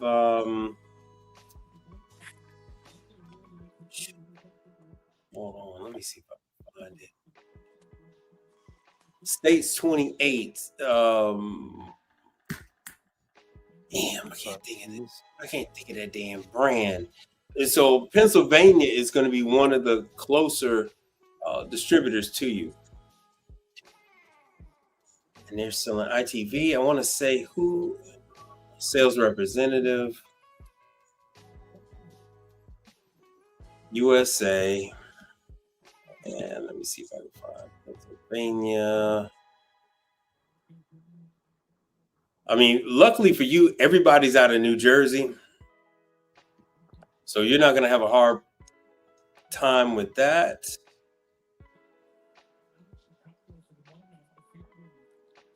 But yeah, the first place you want to start with is you want to call Imperial and tell them you're looking for the distributor.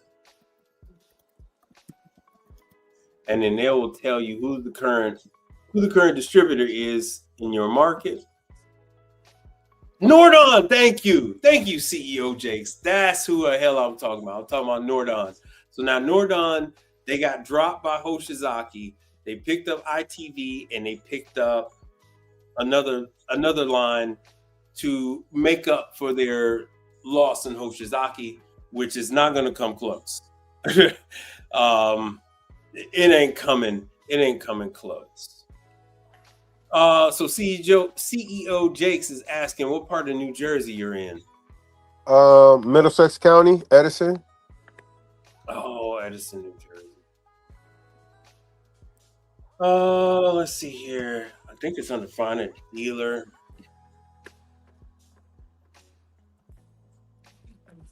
Yeah, so in my area, I got A Smart.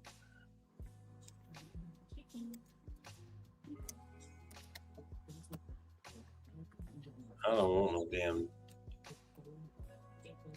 Give me a zip code. It don't have to be not your zip code, but just give me a zip code out there. 07111.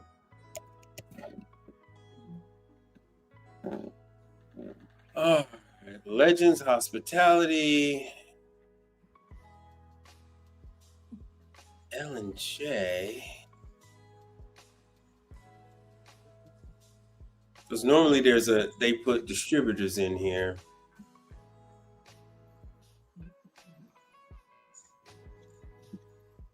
So I'm just going to let you know the first thing they're going to think of is that you're a customer. So you have to let them know that you're not a customer, that you're a service provider, and that you are looking to replace your customer's equipment with new pieces. Remo, so you see that's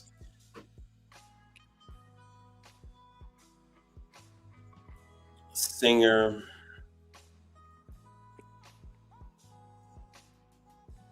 Yeah, see, I am not too familiar with your distributors out your way. So, like I said, the best thing to do is just call Imperial, give them the model and serial numbers of those units, and let them know you want to replace those 2 units. The usual thing that I say is I like to keep my customer with what they had, what they're comfortable with, and the manufacturers usually appreciate that. They usually appreciate that, so they're gonna what they'll do is they'll try to here we go. They'll try to give you someone, and then they try to follow up. They try to follow up with that. Oh, let me see if this is this is gonna give me the same damn link. So instead of just going around in a circle, first thing tomorrow, just give them a call. Because the main thing is you want to start a relationship with these different manufacturers. Believe it or not, there are so few independent service companies that the factories actually get to interact with. They're used to dealing with General Parts. They're used to dealing with Tech 24 and all that kind of stuff. Matter of fact, let me show you guys. And then I'm gonna go ahead and end this. Yeah, North New Jersey. And I'm gonna go ahead and end this one here. I'm gonna show some more pictures.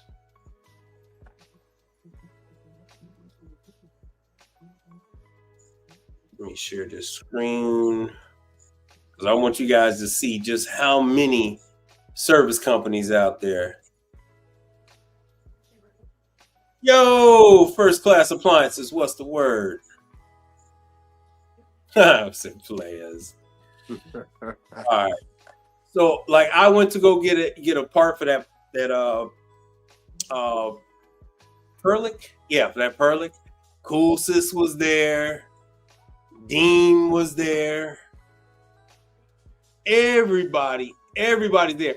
All of these are big companies. None of these are small. All of these are nationwide and regional companies. Ecolab, everybody. This was over here by, hey man, let me make sure you guys are able to see this. Yeah. Look, man, these guys is out here. Because corporate America has laid waste to any type of corporate America has drained the ability of independence to just propagate like that. So the lane is wide open. They end up buying out all the boomers. All the boomers that had a company, corporate America just went and they just took their football. They just went and took the football from them boomers. Hold on one second. Let me get back to where you guys are. So the lane is wide open for y'all. Wide open. You guys aren't hearing that oh man, I'm not able to do this. Look, bro, it is wide open. All this, I wish you guys could see the time, but this is all around the same time. This is all today. This is all today. I was the only independent service provider. All the rest of these are multi-million-dollar. Oh yeah, multi-million-dollar companies. Oh, excuse me. Be careful because yeah, like they said, somebody's impersonating Dukers. Actually, what it is some former employees are running around and telling service providers that Dukers overpaid them, and they're gonna is it okay for us to take, because they tried that with me. Is it okay for us to take some money back? We overpaid you $500. So on the next payment, we're gonna take $500 off. But what the girls were doing is that they were taking the money and sending the money to themselves and just deducting the $500 off your next $2,000 service ticket. So if you had a service ticket for $2,000, the girls were trying to take $500 from you. oh, we miscalculated on the last invoice because they were using bill.com. So them girls had tried to do that with me, and I guess they fired the girls or whatever the hell they did. But yeah, be careful. MVP Group has gone bankrupt. So if MVP owes you some money, please contact them. There is a bankruptcy lawyer that will try to get you your money.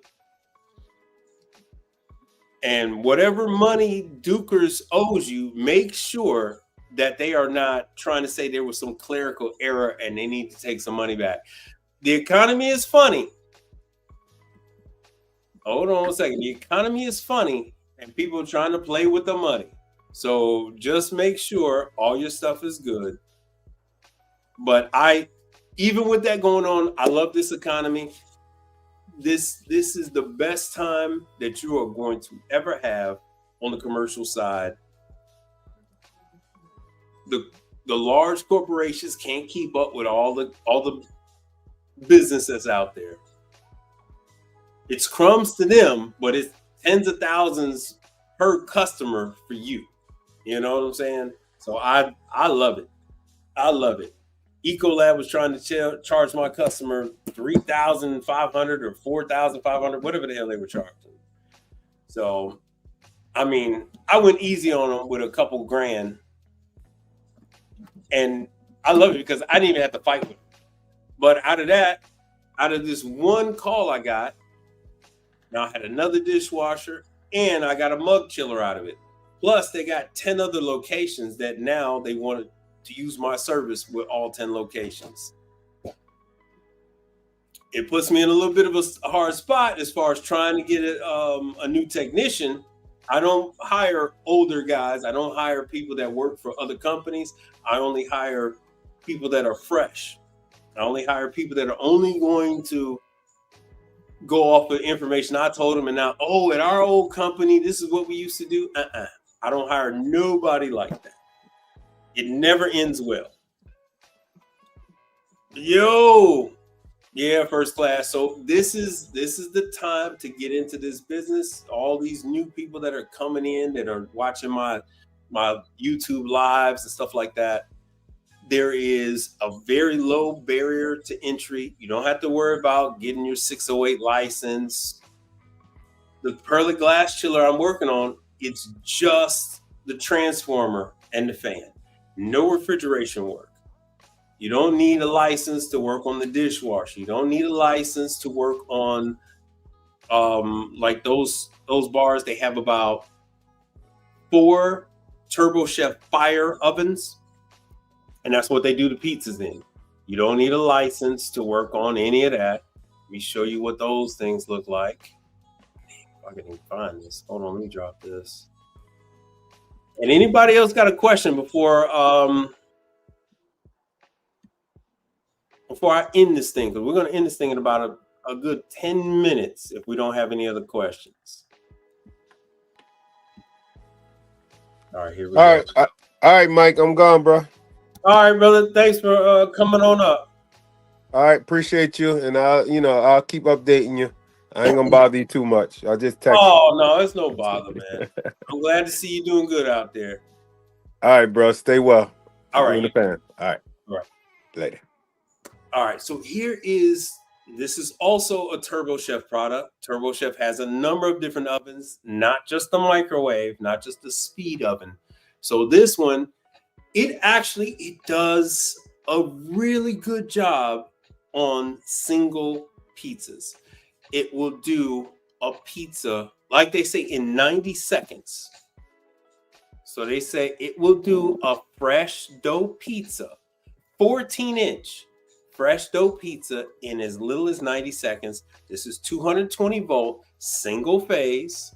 It does not, you can use this anywhere without ventilation because Turbo Chef focuses on this. So these locations that I deal with, they have 4 of these pizza ovens and they're able to crank out within 6 minutes. They're able to prep a pizza put a pizza in the pizza oven, and then have it in a box within 6 minutes from time of order. I witnessed this. I was working on the equipment. The manager asked me if I would like a pizza to take home. I said yes, and it was actually really good. It was a little heavy on the cheese, but it was really good. The crust was nice. We have a regional chain here called and I'm not keeping this name from you. I just can't remember the name of the damn chain. It's an Italian guy came on over here. He's got his son is like a year or two older than my daughter, and he's doing franchises. I went to one of the franchise shows here in Houston, and he was making his pizzas with this Turbo Chef fire oven. And I asked him how he felt about it, and he said he was happy with the pizzas that this thing was producing.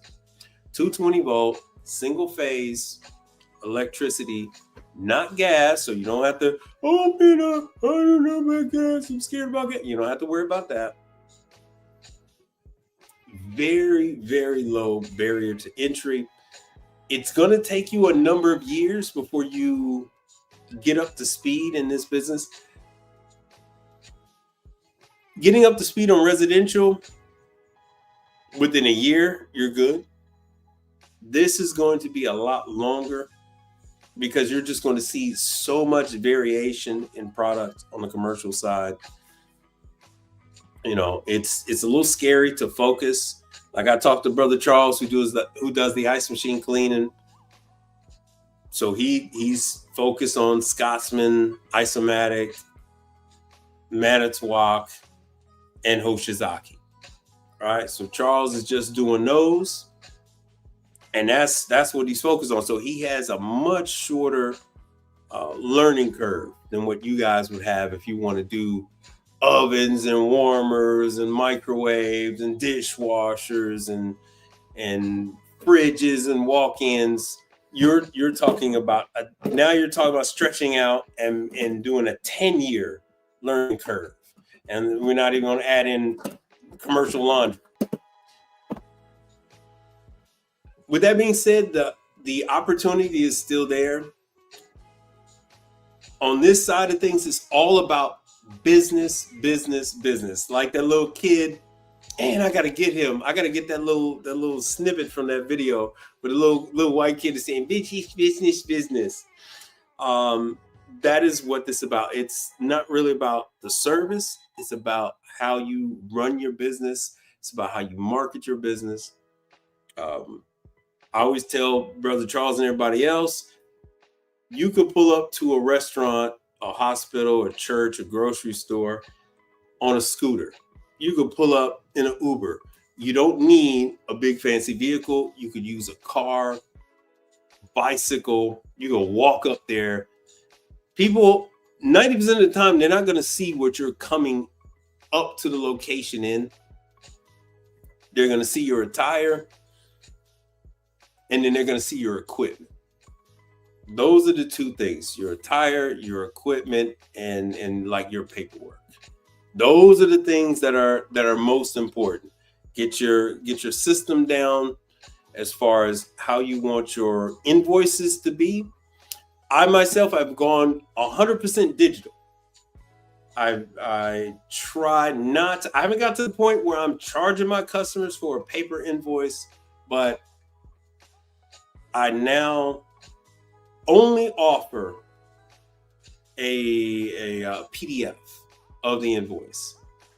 I've found that it's really counterproductive to give them paper because they have the paper and then they still have to scan it or take a picture of it and send it off to somebody anyway.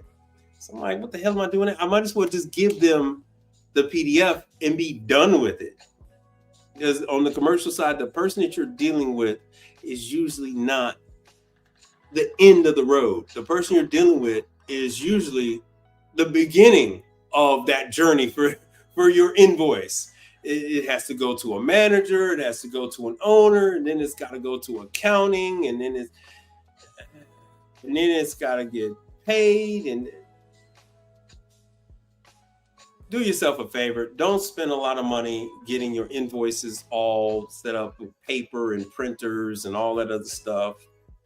I went through the printing with carbon copy and triplicate and all that stuff. And now I just do PDF invoices. So much easier. I make up mine myself, but you can go with one of these services out there, whether you pay a couple of dollars to have them do it, or whether you, like with any of those invoicing services, or whether you're going to just make your own. Doesn't really make much of a difference to the customer as long as they have the hard numbers. I've gone with my own because I have so many different things. I have like parts deposit on mine. I have a section on my invoices for warranty, so I don't have to do a separate invoice for warranty versus a regular COD. I don't have to have a separate invoice for installation versus repair. I have it all on one, because that's another part of the business. You have installs, so you have repair, you have sales, you have installs. Like the brother Terry that was just on, he's going to have to do his invoice, and he's going to have removal on there. He's going to have an invoice with the install. He's going to have to put new hoses on there. He's going to have delivery charge for those ovens. He's going to, like he said, he's got to take them off the crate. They're not going to have the wheels on them. They're not going to have the legs on them. You're going to have to put those on. You're going to have to break them down, separate them from the crate. All that needs to be a charge. That has to be on your invoice. And then sometimes people charge a disposal of the old one, because you got to take the old ones with you. So you got all that stuff. And it's really hard to have some kind of generic invoice that's going to have all that on there. So that's why I have my own. That's why I've made my own, because over the years, I know what the hell I want on mine. So Saba 44, Seba, I think it's Seba, right? What would the easiest appliance to focus on getting started on the commercial side, and what other brands beside Frymaster in the Dallas area would I look into? Seabass. Okay, good. Well, in Dallas, you have, actually it's Austin. So States 28, they have a line of ice machines. And that's the number one thing I say is start with ice machines. Hold on. Ice machines, ice machines, ice machines. When you start out, do not start out with repair of ice machine. Start with cleaning and descaling. Yo, Mr. J. Marquise, what's happening? Start out with cleaning only. Do not promise these people that you can do everything. Do not promise them they will do a repair. The reason why I say that is because people will have an issue with an ice machine and they think that cleaning is going to solve the issue. They'll even have someone that came out and told them that they got a failed compressor, bad TXV, and in their mind, if I just get it clean, it's going to be fine. So you tell them, and you have it in writing, I am only here to clean the unit. Reason why you have to have the unit cleaned is because companies will not service the unit if it is not clean. A unit that is dirty, it doesn't matter if it's a Manitowoc, doesn't matter if it's a Scotsman, doesn't matter if it's a Hoshizaki, doesn't matter if it's a Follett. If a unit is not clean, it will not function. Many companies were like, hey, we don't have time to clean this. Get this clean, then we'll come back and then we'll determine what's wrong with the machine, and then we can give you a proper estimate on what needs to be done to it. So there is a need for companies that go out there and just do cleaning. Just do cleaning. Ice machines are the gateway. Ice machines are the gateway. So you go out there and You're just there to clean and sanitize the ice machine. If you feel up to it, if you're more comfortable, knowledgeable on the equipment, then you can start to move into changing water circulation pumps. If you're more comfortable with it, then you can go into saying, hey, I do cleaning and circulation pumps. I do cleaning and I can take care of sensor problems. So if you got Manitowoc's and they got a ice thickness probe issue, then you can move into changing those out. You could move into changing displays. Manitowoc still has issues, not as much as they used to, but they still have issues with displays. You get creepy crawlers in the display. You get issues where people keep turning the machine off and on, and then they damage the on and off button on the display. That keypad has to be changed. Not a difficult thing to do. Takes a couple minutes, but there are about 3 different types of keypads. That's available to you. Ice machines, ice machines, ice machines. Ice machines are the equipment with the most training. Ice machines are the equipment with the most involved training. Manitowoc has a class every month. It's on the video. I play a video, and I'll play it at the end of this. When this live is finally done, I will play the video of all the training classes that are available right now. Manitowoc has classes in their headquarters, and they actually have it where they teach you from scratch how to work on the equipment from having zero knowledge. They will have equipment, 14, 15 pieces rigged up that are already broken that you didn't have to fix. Hands-on with tools, repair. That's Manitowoc. Oshizaki used to have something like that. They don't anymore. It used to be in the Peachtree Street location in Atlanta, Georgia, but they have shied away from that. Scotsman has classes. Isomatic has classes. It is so difficult to get them to post those damn classes, but they're trying to. Follett is all online. But there are classes out there. You're going to get the most help. Most of the ice machine equipment manufacturers are available 7 days a week. Isomatic is available 7 days a week. So first class services, would you tell them to do under the manufacturer warranty or only independent COD? All right. Under manufacturer warranty, you're going to have very little opportunity to do under the manufacturer warranty on ice machines. You're not going to be able to fix ice machines starting out. I don't give a damn who you are.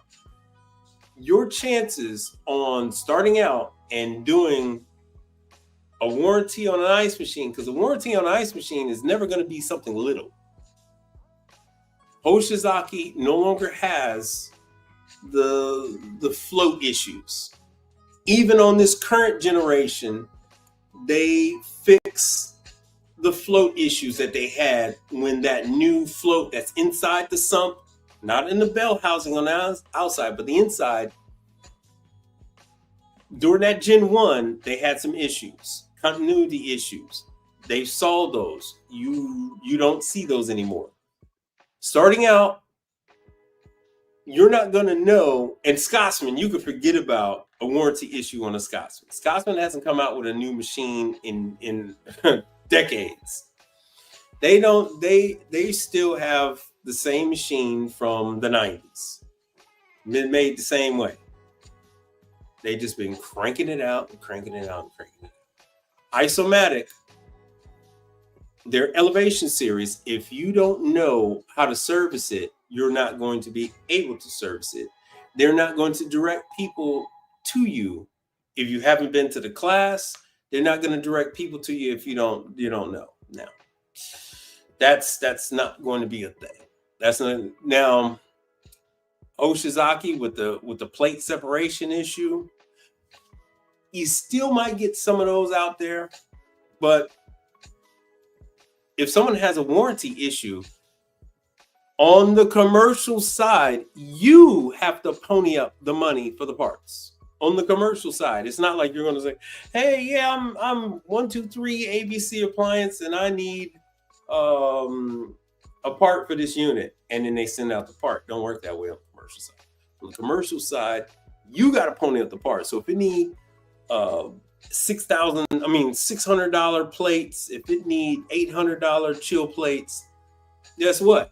That money's got to come out of your pocket, and then when you return the part to the manufacturer, oh yes, they're going to inspect the part and see if it actually was damaged. They don't cover customer misuse.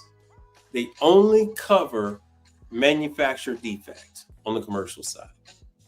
If it is not a manufacturer defect, if the unit was just dirty and you want to change the float assembly on an isomatic, and they look at it and they push the float up and down and it registers, they're not going to pay you. You're not going to get paid for the labor costs. You're not going to get paid for the reimbursed for the part. You got to then chase after the customer to get your money back for everything that you've done. It's a whole different boat. So first class services, you're not really going to have to worry about warranty. You're going to have some losers that's going to be like, oh, this should be warranty. Like I tell Brother Charles, you take the warranty, print it out, laminate that mother sucker. Laminate that damn warranty. And you're going to show them, like, let me show you here.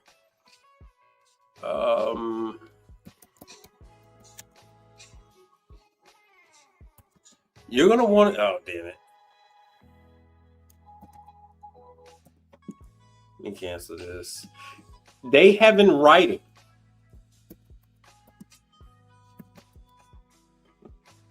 They have in writing that they only cover manufacturer's defect. So guess what? When they say it's warranty, hey, you still got to pay me to come out. I tell them that straight up. I say, oh, all right. Well, that warranty is determined by the service technician. Warranty is not determined by the customer. Warranty is not determined by the customer. Warranty is not determined by the customer. Warranty is determined by the service provider. Labor warranty is to repair or replace defective components.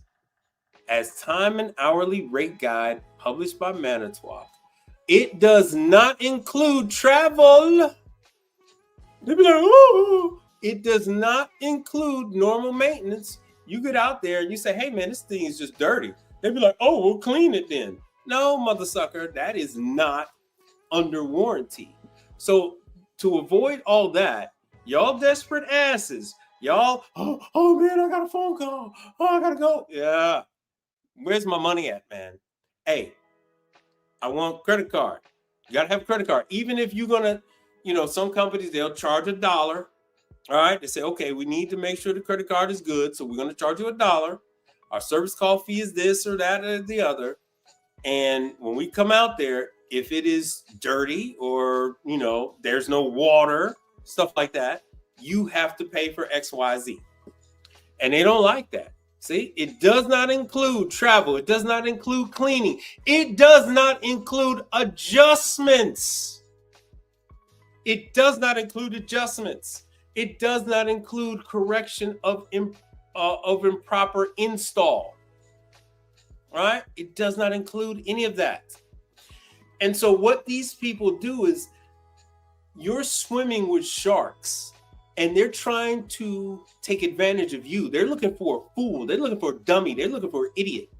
And that's you. That's you. They're looking for you because you're inexperienced. And you're like, oh, the customer. Commercial does not work that way. Commercial don't give a shit. If they had a problem, they should have called when the damn unit was dropped off. They had a problem. They should have called when the unit was installed. If they ain't called from that first day, something else is going on. Just because your filter is blocked and you got no water, that is not a warranty call. They don't give a damn.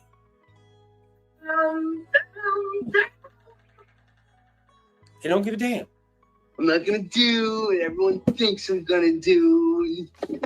Flip out, man. You should not be the one going out on a warranty call. They're looking for a sucker. They're looking for inexperience. The minute you tell them, we still charge you. We charge you to come out. And they're like, oh my goodness, and they hang up the phone. They were never your customer to begin with. They were looking for a sucker. They were looking for a loser. Don't be a loser. Don't be a sucker. Don't be desperate. Desperate people make bad decisions. Desperate people make bad decisions. If they're calling you and you're inexperienced, why the fuck are they calling you in the first place? They should not be calling you in the first damn place. They would call one of the large, well-known companies. There is never a rush. I repeat, there is never a rush on warranty calls. If there is a rush, if it's some kind of emergency, guess what? They're going to hop their ass on the phone with that manufacturer. They're going to hop their ass on the phone with that distributor. And those two are going to work out who's going to come out and take care of that customer. Not you. It's never going to be you. Not unless you're an idiot. So stay your ass away from a warranty call. Because you don't know what the hell is warranty and what ain't. You have no idea what's warranty and what's not. So every single manufacturer now has it where you can go online and you put in the serial number and they tell you they tell you everything. Hold on, let me see here what I got here. Let me see if I got a Manitowoc in. It's called Manitowoc, but let me see Manitowoc. See if I can find a serial number on a Manitowoc. Oh, I got one. All right, so when you put in serial number on a Manitowoc, I can't even joke. I would say Manitowockanin, but some of you guys might take me seriously and run around telling people, yeah, it was a Manitowockanin, man, just like you said. No, it's called Manitowoc. So you put in the serial number. Oh, God, it's so old. What the hell? Serial number is 11204 04279. All right, that was my bad. My bad. So here you go right here. It tells you when the mother lover was shipped. You understand? When it was shipped. They know every damn thing. When the warranty, the end date is 06, the 26th day of 2021. Yes, down to the day. Down to the day. That's when the labor's over. That's when it's over with. Compressor warranty is over with 2023. You always look up the serial number of whatever. If they don't have the serial number, they're on bullshit. If they don't have the serial number, you say, hey, look, I got to charge you. Charge every customer like it's a regular call. And then if the manufacturer is going to reimburse you for something, then you can then reimburse the customer. You say, hey, look, once this is verified by the customer, by the manufacturer, then I can reimburse you labor. The manufacturer is going to pay the labor. But usually that will negate all the BS. So this one, say everything is done. Oh, I think I got warranty. No. Screenshot this, send it to them. Done. Done and done. And it comes up with everything. Oh, you knew it was installed in June? Yeah. Yeah, I knew it was installed in June 2018. So with. You go to True. Go to True. True's going to be the same thing. Let me see here. Is it under support? Yeah, support. What the hell? It's True's got a whole thing. Oh, damn. Duh, it's right in front of my damn face. Right in front of my face. So I could do a True right here. And True's going to give me the same damn thing. True, Continental, Perlick. Everybody else is going to give you the same damn thing. They're going to give you all the information. All the information. Hold on 1 second. I got one right here. Right here. All right, so I got a 9204962. So there's no running, there's no hiding. You got all your information. Boom. It tells you every time. Oh, that's well, I'm glad you think that's a jewel. That's nice. So everything is right there. You'll see a theme. A lot of my customers, my customers come in waves. So as you can see here, a lot of 2018. And so what is 2025? And so now this stuff is coming under repair. True gives you a lot of part numbers right off the bat. And it's like, hey, look, here's gasket numbers. Here's for shelves that rust. Knock yourself out. But yeah, and so with True, you get to match up the model and serial number, make sure verify. It's the same thing. If this was under warranty, there would be a labor guide that will pop up and it would tell you what's still under warranty, but it's not under warranty. And see, then they could do, find a service provider. But like you said, my customers, they already know who I am. My customers already know. Tell them who I be. They already know. And like I said, these guys are all very well known. There's a lot of us. And so when you have all of these different service providers, people get a little paralysis. They don't know who to call. And so they'll go with you. They'll just go with you. But rule number one, find out what the damn warranty is. Go to that manufacturer's website and put in the serial number, and that tells you everything. Like I was telling the brother earlier, this business works off of model and serial number. You're very familiar with it, just like on the residential side. The difference is, well, no, it's not really much of a difference, but just like on the residential side, they know what parts went into the unit based on the serial number. They have problems on the commercial side. The minute they identify the problem, they're cutting that part supplier. The minute they're like, whoa, hold on. Hey. Nope. Pack these up. Ship them back to that mother sucker. Give us a credit, and we're going with somebody else. They have no problem firing those suppliers and going with something else. They're like, hey man, we having too many damn problems. We're moving on from you. We're going another direction. All right. That's how commercial works. So they'd be like, you call them and they'd be like, we might have had a Dan Foss. We might have had Carell, or we might have had, we might have had this one supplier and now we went with another one on these gas valves because Frymaster and Pitco and a lot of people did that. They went with one supplier and then they end up going back with Robert Shaw years later, but they end up going back with Robert Shaw because of a supply issue. And with that, I'm going to end this here. If you would like to support the channel, watch the damn videos. If you would like to support the channel, you could hit me up on Cash App. You could hit me up on Chime. You could hit me up on a lot of different ways. You can always leave a message. I'm also on Instagram. It's New to Commercial. Mike Reed is the name. Let me see what we got here.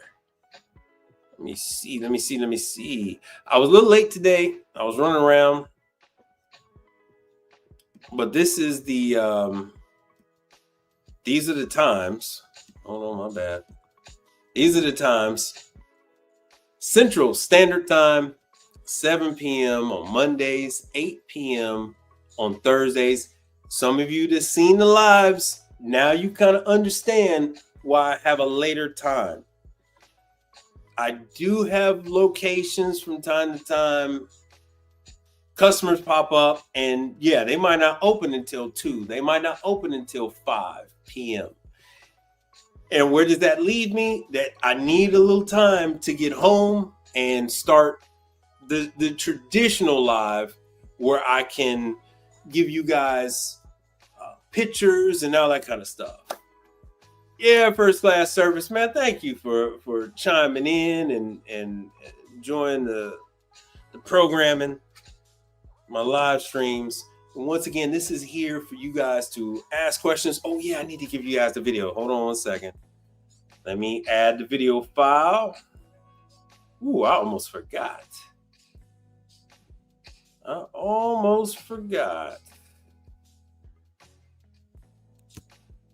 So what I typically do is I'll have a video. Should be started. There it is. I have a video. Oh, I need to delete this. All right, so I'm going to update this. That's the September 9th.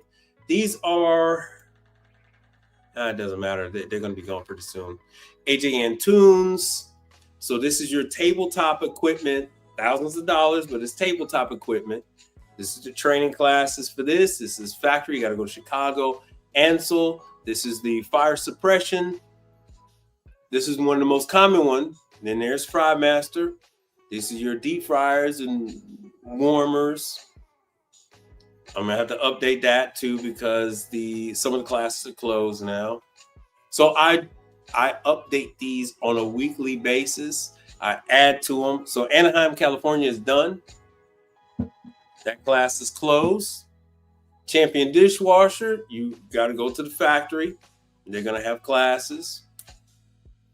Things really get going. Like October, November, stuff gets really heavy on the ice machine classes. You're gonna start seeing those pop up in a city near you. They're only gonna be a day. Your larger metropolitan areas, you might see 3 days of classes. So I give you information. Someone was asking about, do you have to be part of a company? If you're part of a company, you're not going to be looking at training classes that I'm showing you. There are going to be training classes that your company is going to sign you up for. You don't have an option on that. So they host the classes for individual service companies. These are ones open to the general service community. So if you're independent like myself, or if you got, 2 or 3 technicians, 5 or so, we would then send our technicians to these training classes so that you could be up to date on the latest and greatest, or get trained up on that. So I show you everything, Electrolux. I show you dishwashers when possible, Speed Queen, Dexter. Combi ovens is harder. Alto Sham combi oven classes are booked for the foreseeable future. I kind of want to say that's my fault. Kind of toot my own horn there, but I want to say that's my fault that every class is unavailable for the foreseeable future. Heatcraft classes are also unavailable for the next couple of months. When you see one, you must book it and pay for it. That is for your walk-ins. So because Heatcraft is booked up, I'm trying to give you all of these regional classes so that you can start to get these bits and pieces of walk-in. Bits and pieces. If you learn about evaporators, that's still a hell of a lot better than not knowing anything about evaporators, not knowing anything about controllers. And it'll help you when you're sitting down in that damn class, so you're not falling asleep trying to learn about condensers and evaporators and then the damn controllers. Try to learn as much as you can before you go to these classes. It's only going to help you. The class should be reinforcement. The class shouldn't be your introduction. If it's your introduction, you're fucked. You're going to need to go. You're going to need to go to that same class again and again and again.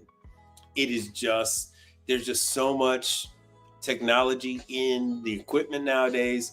As you've seen, they're $20, $30, $40, $50,000 piece of equipment, and they jam all this stuff into them. They're not set up for AI. They're not set up for a robot to get in there and R2-D2 the shit just yet. It requires a full redesign of equipment for a robot to get in there. I caught hell today on that Perlick because there's so many pieces that are crammed in, and you got to shift here and there, and you got to stick your arm through and all. They are not ready for robots to do this kind of work. So here's your Manitowoc. These you have to fly on over to the factory, and they're going to teach you how to work on these equipment. They're going to teach you what the most common problems are. These are the regional. You're not going to learn as much with the regional. The regional, you got to take them every year, every single year. You're not going to learn much when you first go, but you're going to pick up a little thing. You're going to work on equipment. And then when you go to the class again, it's going to start to click. And you're going to pick up another thing.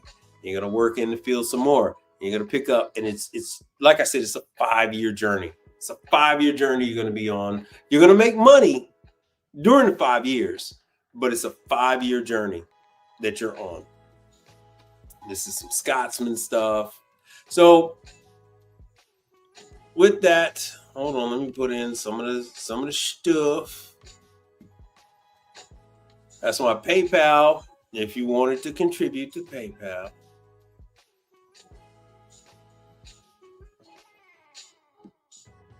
The Cash App, if you wanted to contribute to the Cash App. Oh, so here's some tankless stuff. Yes, I work on tankless. I'm not, I don't tell you guys to work on tankless. It varies from state by state if you need to be a certified plumber or not. That's going to be up to you to look it up, but it's a great area about swapping out equipment. So once the equipment has already been placed in the facility and the equipment is non-repairable, or the equipment has sensors and heat exchanger issues and all this other stuff, all the work has already been done. I usually change out a machine like with like. It makes it a lot easier. A lot of the fittings are all roughly in the same general area. The venting is all in the same general area. Yes, you might have some venting that is now reduced in size versus what it was before, but that's a lot easier to take care of, and they include the reduction pieces with that. And then you're ordering, you call Navien, you call Bosch, you call Rheem, and you give them the model number and the serial number, and you ask them what is the equivalent replacement to this, so that you don't have to worry about redoing holes to the ceiling and the roof and all that other bull. You don't have to worry about that. It becomes a much simpler, straightforward replacement at that point in time. And you don't have to be licensed to clean these units either. And these units must be cleaned quarterly. They must be cleaned quarterly. That's the number one reason why these units fail, is because they're not clean. Okay, so the PayPal is there. The Cash App was there.